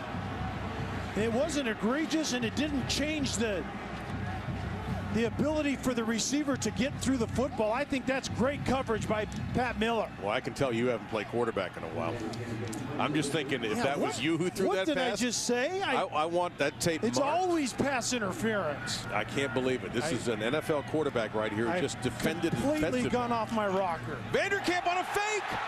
Does he have the first down? He's right at the marker. The collision is there, and he appears to have the first down. Jordan Thompson hit him. The spot is a first down. And this is something that is typically set up by looks they've seen earlier. And right there, if you see the right look, Vanderkamp has the green light, but he didn't have the first down until he lowers his shoulder. And I never thought I would say that about a punter, but right there, he gets physical and actually converts. That's tremendous. He got hit. But the Cyclones keep it. What a play. And now they go to Woody to the 38-yard line, a gain of 3. It'll be second down and 7. Dave, those are the type of decisions you make when you're playing. You can see Vanderkamp right there. It's like, what did I just do? It's one thing running it. It's another thing lowering your shoulder and converting. That was awesome. So Richardson rolling, and he'll just lower his shoulder, and he's down to the 35-yard line. A short gain. Jared Barber on the stop. Iowa State trying to get a 7th win under Paul Rhodes for the second time. There's a program that for a while just winning 7 seemed almost impossible. They had some close calls with Dan McCarney. They got to a situation where they almost won a division one year. 2005, couldn't do it. But Paul Rhodes has been successful here in Ames. Richardson, does he dump it off to Woody? No, he goes deep down the field into traffic, incomplete. Broken up by Darwin Cook. That was a scary throw. Chris Young, the intended receiver, and it's 4th down. Now, 4th and 4. I think you got it. Punting here seems to me superfluous. Yeah, I think you have to go for it right here. And I think if you're going to run a fake punt, you're certainly going to go for it. Even though it's 4th and the better part of 4 yards, I think going for it right here is the right decision by Paul Rhodes. And Richardson has proven himself to be dangerous in these situations because if he gets an edge, he's been able to get first downs. Yeah, West Virginia needs to contain the quarterback in the run game. They bring pressure. Richardson throws, passes tipped, and incomplete. The umpire said it's incomplete. It wouldn't really have mattered if the pass had been caught anyway by Kietowski. It is turnover on downs for the West Virginia defense. That fake punt by Vanderkamp goes for naught, but I think that's the type of decision making that goes into realizing that you have to pull out all stops when you're playing West Virginia. They're going to get more points before this game's out. That is the 6th Vanderkamp fake in his career, by the way.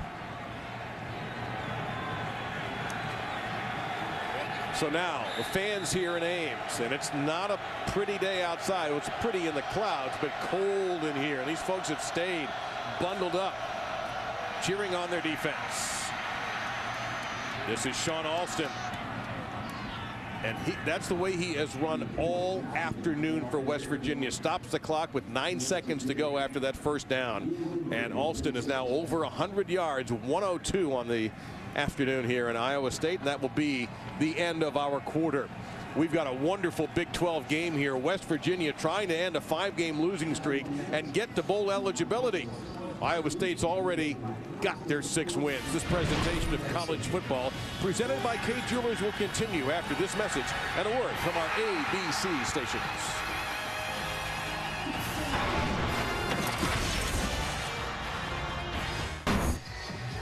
Got to stay warm any way you can here in Ames, Iowa. The wind chill makes us feel like we're at about 15 degrees right now, and the sun is gone, and so is a good first down opportunity as the Iowa State defense rises up to stuff Tavon Austin, and A.J. Klein clearly listened to Kelly's halftime speech about playing better in this half.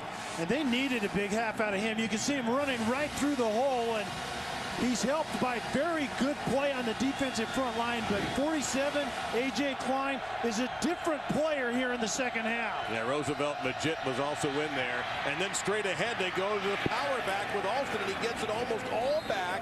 And now here comes just a basic play, a gain of 14. Here comes a gigantic 3rd down and short. And it's almost like Iowa State lets up. The double team right there on the left coming off in great timing. 74 Madison, the center, does a nice job of getting to that second level. Hold everything. Prior to the snap, Iowa State called their first charge timeout. Interesting decision by Iowa State. Player with a helmet. There you go, Jack Trice Stadium. Time for our Pacific Life game summary. And some of the numbers of interest has been the first start for the redshirt freshman quarterback Sam Richardson. Very effective on the ground. The fake punt by Kirby Vanderkamp got a first down, and a great job, I think, by Iowa State to bottle up Tavon Austin. I think that's the story of the game. You look at what Tavon Austin did against a really good Oklahoma defense a week ago, and Iowa State is tremendous tonight. Geno Smith on 3rd and 2. Dumps off. Incomplete, or is it a fumble recovery? No, the call is incomplete. The ruling on the Big hit. field is an incomplete pass, 4th down. So 4th down and 2. Do they go for it? No. They're going to punt into the wind. Simon with a big hit there. In punt formation for Mountaineers, Aaron Hornby from Ohio State. Again, into that stiff breeze.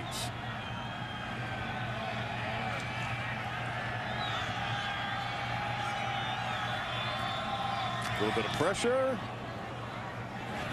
You can see the ball just get held up. Nice job with the fair catch at the 17-yard line. Let's head to the studio and John Saunders. It's the Dr. Pepper Conference update, and we'll move to the Pac-12. Washington and Washington State. A little Apple Cup. Bishop Sankey takes it and goes 2 yards for a touchdown, untouched. Washington grabs the lead. All right, John, keep an eye on that. We've got a fun ball game here under cool conditions. And here comes Iowa State and their cool customer of a quarterback, and Sam Richardson got the start today over Steele Jantz and has played well. You see what Iowa State has done, leading after 3 on the ground. Chantrell Johnson, 25, takes a hit at the 26-yard line, and a flag, and this might be on Iowa State. on Bob Graham, number 78. Yeah, I think you're exactly right. He comes and tries to peel a defender off the pile at the very end. Very ill-advised if you're Iowa State right now. I would pick up the flag. I don't think it was the worst thing. You don't think it was warranted? No. But you know what? If I saw a replay, I might agree with this call. After the play was over, personal foul, unnecessary roughness, offense number 78. Had the distance to the goal, second down. All right, now I saw him come in and make the hit. All right, the play is dead. I think it's not only that the play is dead, but the defender really had given up on the play and was a bystander at that time. I think rightly so, officials are going out of the way to protect, in a sense, defenseless players. And I think it was Royale right there on that play that was just kind of standing by the pile. Right, so you just call a 6'4", 310-pound lineman defenseless. In that particular moment. 2nd and 15. This is a design run, and it's going nowhere. And this is one of the things that we had talked about as Jared Barber ruined the play number 33, is that Richardson had been running more as an ad lib, not as a design play. That one appeared to be designed. It's 3rd down now and 15. And that design quarterback draw right there, he was very tentative. I think when it's an impromptu type of run on 2nd and long or 3rd and long, he's been dynamic, but that was not a dynamic run, nor was it well blocked.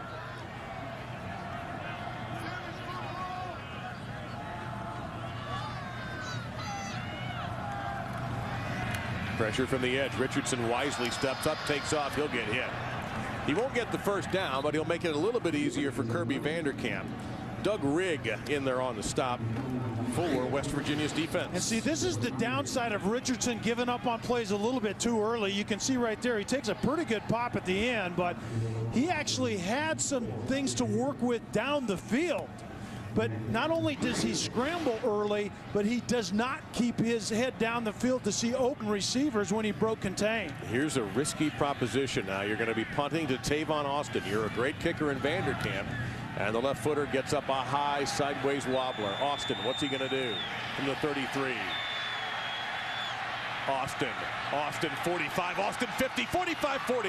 Austin cuts back. If he has a lane, he could go. He's using the entire field. Tavon Austin, a flag 30 yards back of the play.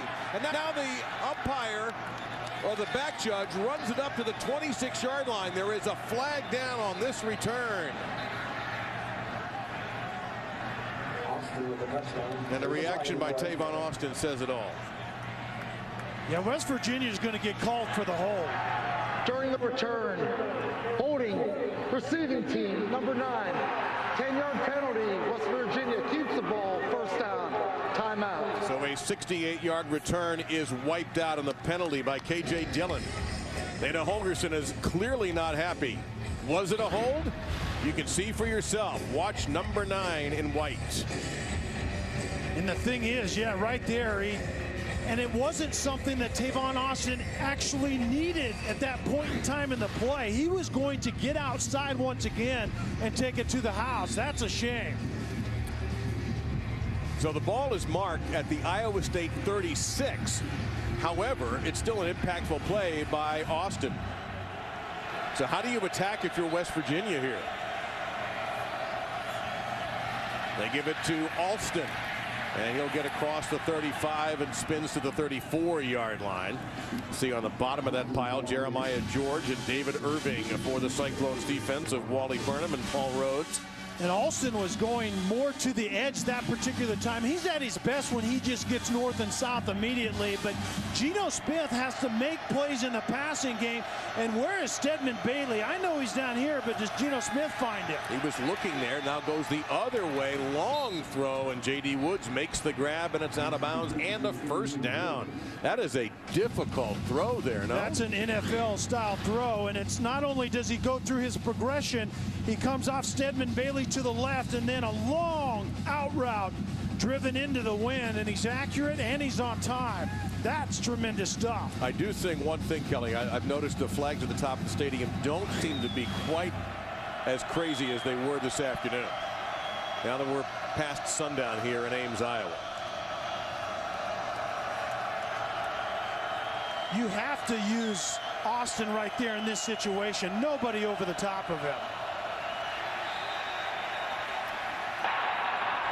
Delay game, offense, 5-yard penalty, first down. Right after he makes a fantastic NFL-style throw, that's a little bit of a mistake. Is that on the quarterback always? Absolutely. Okay. And I think Geno Smith is trying to look for the perfect play. And a lot of times as a quarterback, when you're in rhythm and you have momentum, you just have to find a sound play that the other 10 can execute. That is certainly on Geno Smith right there. That is the 9th penalty against the Mountaineers, 85 yards. Iowa State just 5 for 43, 1st and 15.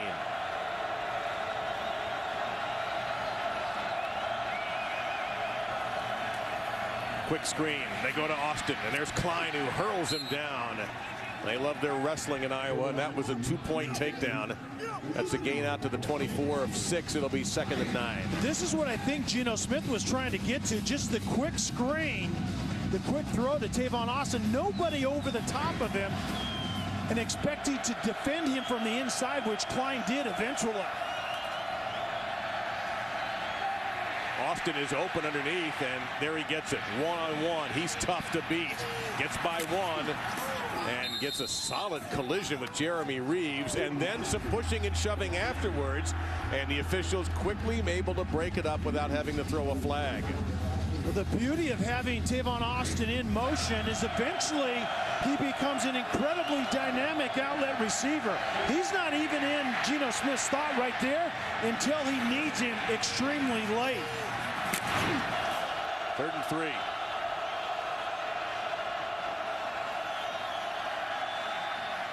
Going for it all right there. Tough. Thompson. Incomplete. Interesting throw. Interesting decision. Now 4th and 3. Remember now, there's still some wind here. Do you try the field goal? And that's what Bittenker's on the field. Wow, that's a beautiful ball. And I think the young receiver and Jordan Thompson just wasn't aware of where he was on the field. The ball was there. He could have drug a foot, and I think he could have been in bounds. So tremendous play.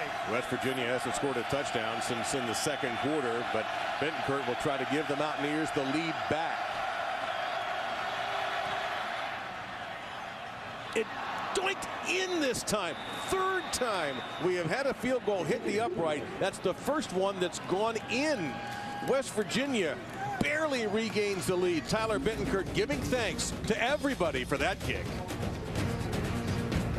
The All-America update. John, we just might do that after that performance. Now let's take a look at what Sam Richardson can do here, trying to get the lead back. Right now they go to the zone read, and West Virginia's defense ate it up. No gain on the play. 2nd down. James White, the ball carrier, and the other number 8 in this game, Carl Joseph, raced up to make the grab. And the difference in the 2nd half for West Virginia defensively, they're defending their run better, and so they don't have to commit another safety into that box and leave those corners exposed. West Virginia's defense has been maligned this year, and at times they have deserved it. That pass caught by Chris Young, a diving grab at the 40-yard line for a gain of 7, and now Iowa State trying to play fast. 2nd and 3rd and 3 coming up.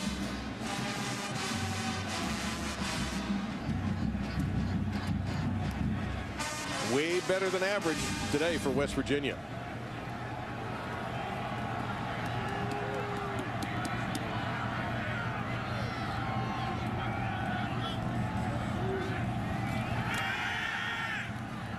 Plenty of time. Can he get the first down? Yeah, sure he can. Slide safely, and look out there as Josh Francis came flying in. Actually, if he had made contact with Richardson, that would have been 15 additional yards most likely, but it's a first down for the Cyclones. And that's the game that's being played. It's all about West Virginia's safeties defensively. Where are they? And can they contain after they cover well down the field? Richardson gets off and converts once again. And he'll hand it off this time to Jeff Woody. And Woody rumbling up the middle into Mountaineer territory to the 39-yard line. Jeff Woody. Just old-fashioned football here. And Jeff Woody is really more of an attitude adjustment. You can't draw a straighter line from one point to another than Jeff Woody runs right there. And he has it again. Got a couple of yards that time. 2nd down and 8 coming up. Iowa State approaching 200 yards on the ground. This is West Virginia's opportunity defensively. 2nd and 8. They need to come up with some play right here. They have to defend well. Don't give yards after contact in the run, but also don't give up something in the quick passing game. Tremendous target, the tight end right there in the slot. Go the other way. High pass caught around the 30-yard line. It'll be short of a first down. 3rd and 2 is next. Beginning on Monday, the 2-night dancing finale event begins. Iowa's own Sean Johnson, Melissa Rycroft, and Kelly Monaco, the best of the best. Only one will win it. Who will be the first All-Star champion? Find out live. Dancing with the Stars All-Stars 2-night finale event starts Monday at 8 on ABC. That's 8 Eastern. That is a first down. No. Ball on the ground, incomplete. Thought that West had the ruling on the field is an incomplete pass. 4th down. Now, wind at your back. Your field goal kicker's got a good leg. Do you try to get the lead that way? Not a great throw, but certainly a throw that should have been caught by Jarvis West, and he just couldn't hang on, taking it to the ground right there. But so they are going to try Edwin Arceo, his longest this season, 51. Watch out for those goalposts again. 49 yards. Yeah, he's hit one off the upright as well. Brett Bucher is the holder. And back in the lead, Iowa State. On a challenging day for kickers, Edwin Arceo tucks this in. West Virginia, it's your turn.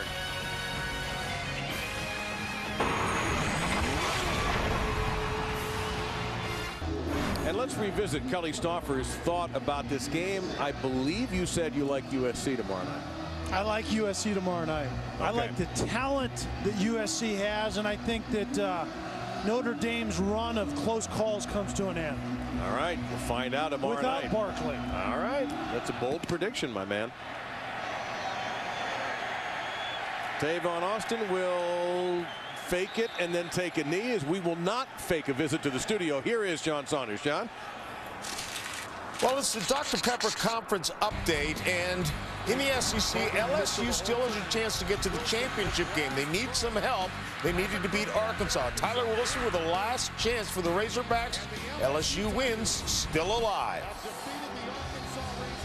West Virginia playing for bowl eligibility here, although they do have one more game remaining at home next weekend against Kansas. This is Iowa State's final game of the regular season. They will go to a bowl game, and we'll all find that out in December.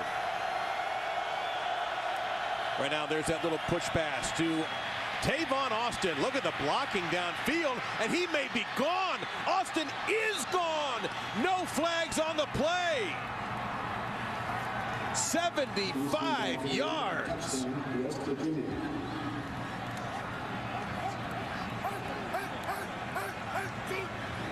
Wow. Speed is a beautiful thing on the football field. It looked like there was no shot for this to go the distance, and then speed takes over with one push down the field and into the end zone later. It looks like going for two is Dana Holgerson's decision here with 6:31 to go. Yeah, rightly so. You have the opportunity to go up by 7.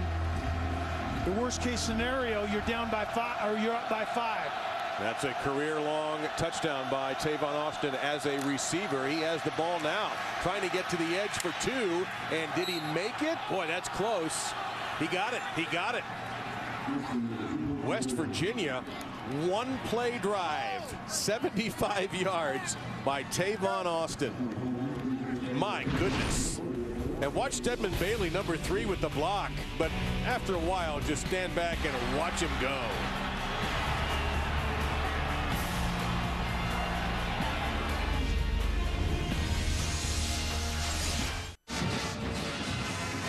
Fourth lead change of this half, and that one only took 11 seconds. Showdown Saturday on ESPN features 3 heated in-state rivalries at noon. The Bulldogs trying to earn their spot in the SEC title game and keep national championship hopes alive. They'll take on the Ramblin' Wreck. At 3:30, the Sooners' quest for the Big 12 title continues. Bedlam against Oklahoma State. And at 7 in the Palmetto State, South Carolina, Clemson, in Clemson. Oh my gosh, 7 o'clock, what a day that's going to be. Showdown Saturday at noon on ESPN and live on the Watch ESPN app. There is a squibbler, and Iowa State will get some decent field position at the 35-yard line. Well, last week, Tavon Austin was unbelievable what he did against Oklahoma, but up until just moments ago, Iowa State, Kelly, had bottled him up. I think Iowa State did a great job with him when he was at running back. I think there was some chinks in the armor when he could get to the edge like he did there. Motion him from the inside receiver position, get him to the edge. That's when he's been dynamic. Well, he is. All it takes is one play with a talent like that. Now Iowa State's got to respond after taking one right in the solar plexus. And they go to their number 1, Jarvis West, and not much there. That's what Tavon Austin did last week against Oklahoma. Yeah, that last one obviously was the touch pass, not a rushing attempt.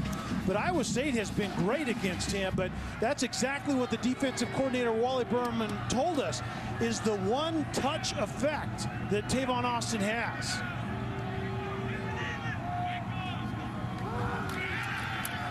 Richardson, ooh, look out there. Incomplete coverage by Pat Miller. 3rd down and 8 coming up. And a real challenge now for the redshirt freshman Sam Richardson. Got his first start today over Steele Jantz. Jantz was dinged up a little bit last week against Kansas. That gave Richardson a chance to shine for Paul Rhodes, and he did exactly that with a brilliant performance against KU, and he's been very solid here as well. And the most solid part of his game, though, has been when the pass breaks down, he's rented. He hasn't really read things downfield very efficiently here tonight. Looking downfield now. He's got a little room to the left, and he's going to take it. Can he get there? We cut back into the defense, and that's it. Josh Francis and a flag. There's Francis right there. I think Francis might have inadvertently got the face mask right at the end of that play. After the play was over, personal foul, face mask, defense number 4, 15-yard penalty, automatic first down. How in the world is it after the play? What business do you have grabbing the face mask after the play? Great right there, and then right there, just the extra business. Yeah, he might have said something. He gets right. That is the definition of getting into a guy's face. Absolutely. 10 penalties, 100 yards. That was unfortunate. Yeah.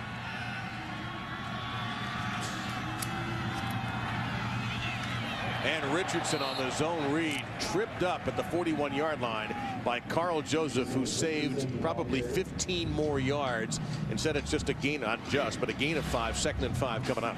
Very good decision. No real tight contain right there on the quarterback zone read, and a quick decision allows Richardson to just get north and south immediately. 28 degrees outside right now, feels like about 12. This is Chantrell Johnson with a good-looking run and a first down for the Cyclones at the 29. Joseph, another tackle for the Mountaineers, but Iowa State rolling down the field now. Gain of 13. And that undisciplined play by Josh Francis seems to have taken the life out of that defense. Someone needs to step up and make a play for West Virginia. On the zone read, Richardson pops loose. Another first down for Richardson down to the 13-yard line. And right now, Kelly Stauffer, the only ones making plays for the Cyclones. Iowa State is doing such a good job up front, and then it's the simple quarterback zone read.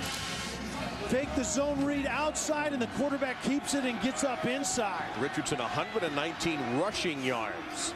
He had 68 in the win over Kansas last week. Now to the end zone, open, and we are an extra point away. No, he's out of bounds. Thought he had it. Josh Lenz thought he had it in the end zone. The official right there calls him out at 2nd down and 10. And it was the exact same play that Lenz caught for a touchdown in the first half. The corner rolled up in the flat and the safety late getting off the hash. And does he have the football? Absolutely not. Very good play by Cook, breaking on it and breaking it up at the very end. Yeah, that's a good call by the official. No question. He never had possession, and Cook knocked it out. 2nd and 10.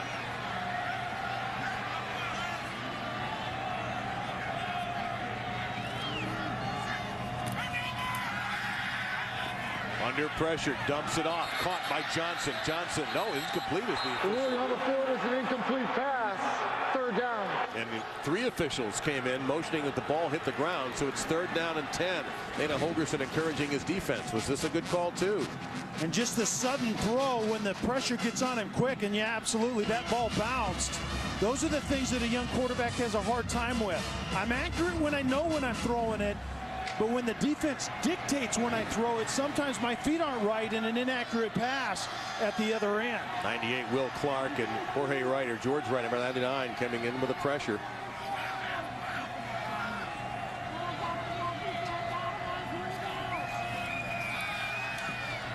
Under some pressure there, near the mark, dropped, incomplete, 4th down and 10, but there's a flag down.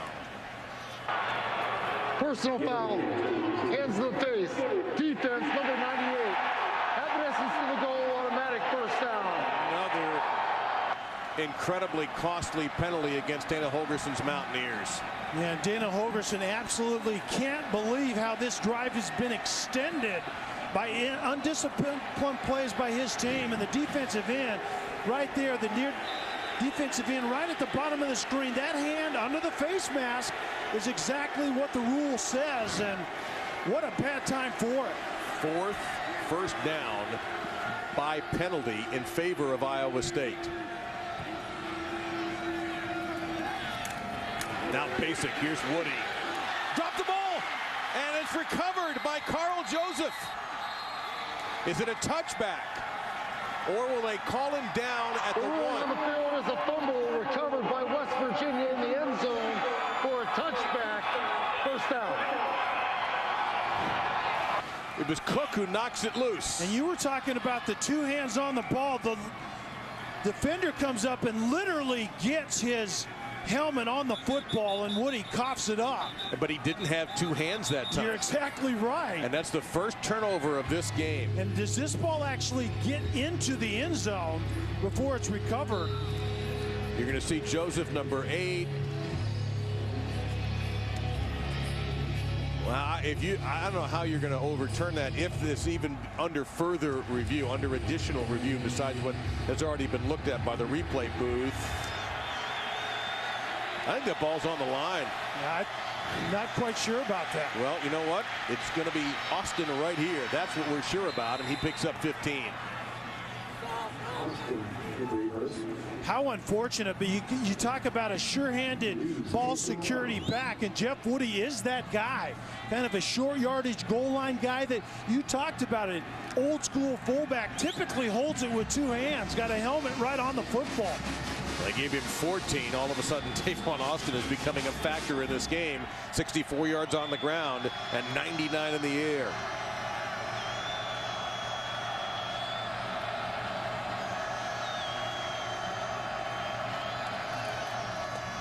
Now, Alston, he's been terrific all day for West Virginia. He gets to just about the 40-yard line.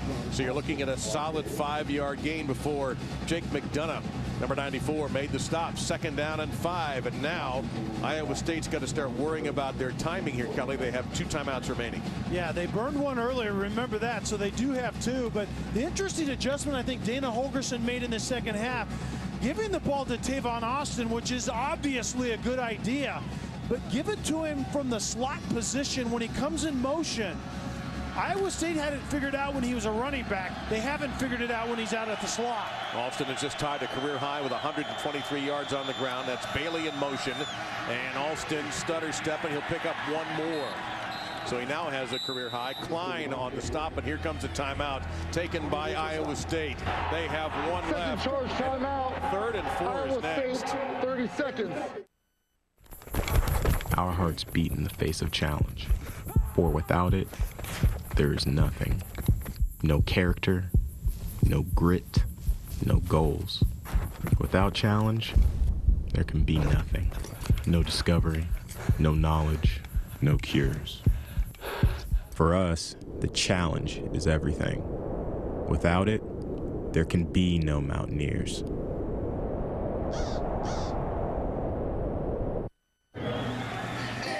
There's your score and time, and here's what's coming up. West Virginia trying to protect that lead, has third down and almost 4 yards to go for a first down. Tavon Austin, number 1, checks out of the middle of that 3-receiver formation. They give it to Sean Alston, trying to rip his way through the middle. You see A.J. Klein, number 47, arguing with the official about the spot. Cleon Lang has played very well. He was actually drafted in the Canadian Football League, number 90, but it's going to be a first down. The official coming from the far side of the field was definitely not going to give him this first down. Well, you know what? If you're ever going to challenge something, this would be the time to do it. That is going to be close and certainly a reviewable situation. The ruling on the field that the ball carrier made the line to gain is under further review. Now, he didn't say challenge. He said under further review. And the head linesman you see in that play right there was definitely not going to give him the line to gain. We will tell you about that review and whether or not he got the first down when we return.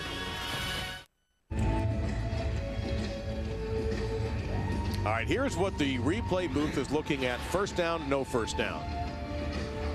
And initially they marked it as a first down, but according to our unofficial yellow line, it was certainly a cross. But the head linesman was coming in to mark it in such a way that it was going to be about 2 feet short. And he's the official at the top of the screen, right? That pair of legs and the black pants that you saw. Now let me ask you this before we even know what happens. If they mark this short, do you go for it? I think sound football says you punt the ball away. After further review, the ruling on the field stands. Well, what a heartbreaker for Paul Rhodes in this crowd. They certainly thought that was short, but to your question, if it would have been short, I think you go ahead and punt it away. Even though it's into the wind, I think you turn it over to a young quarterback from Iowa State and force him to drive the football. And a young quarterback who would have 1 or maybe even no timeouts. Exactly. So now what we're going to see, obviously, is Iowa State will take, unless something big happens for West Virginia or there's a turnover, they'll take a timeout. Geno Smith, the senior quarterback, wisely bleeding that clock. Under 2 minutes. And now ball security is everything for the Mountaineers, and it's ball security that cost Iowa State a chance to tie this game. Final charge timeout, Iowa State, 30 seconds. Well, let's take a look, Kelly, at our Good Hands play brought to you by Allstate, and it's the fumble recovery by the outstanding freshman, number 8 for West Virginia, Carl Joseph. The hit by Darwin Cook, who's been outstanding, number 25, and there's 8, Joseph coming in with the fumble recovery. The only turnover we've had in this game. Yeah, and Cook has had a great night, and Joseph we haven't talked about much, but he's a dynamic talent at that free safety position. But Cook had a great night and literally put the helmet right on the ball of a guy in Jeff Woody that you never would imagine would fumble it away in that situation. Iowa State out of timeouts.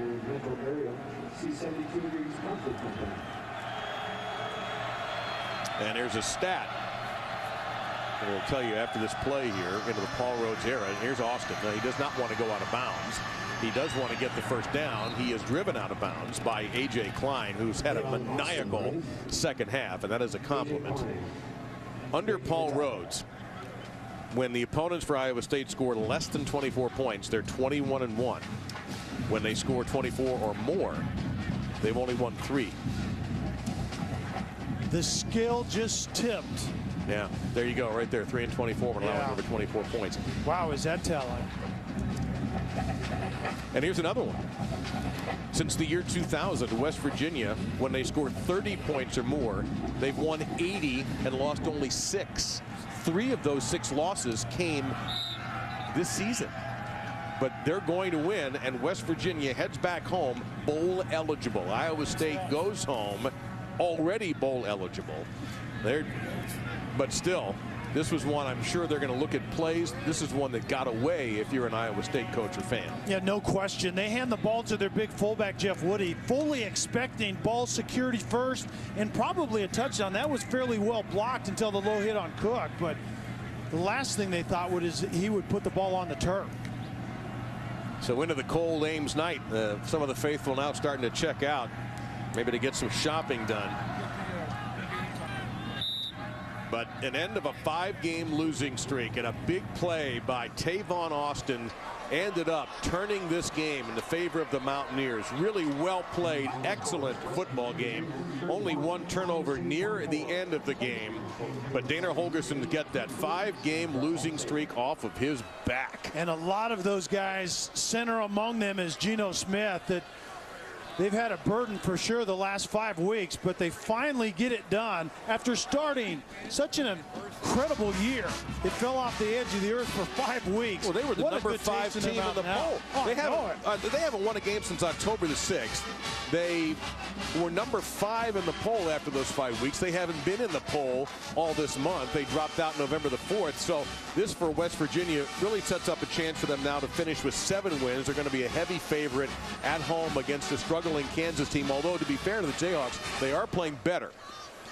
Yeah. But still, with this style of offense and this speed, it is going to be hard for Kansas to win that game in Morgantown, which is a big fan base for West Virginia, and their group is going to be excited to see their Mountaineers bowl eligible. And the end of a 5-game winning streak, Iowa State drops to 6-6, and we wish them well in their bowl game. So great, there's the man who recovered the fumble. Only a freshman safety for West Virginia, Carl Joseph, but it was this amazing play by Tavon Austin that turned the tide. Our final score is West Virginia 31, Iowa State 24. Happy Thanksgiving, everyone. Let's head back to the studio with John Saunders and Jesse Palmer.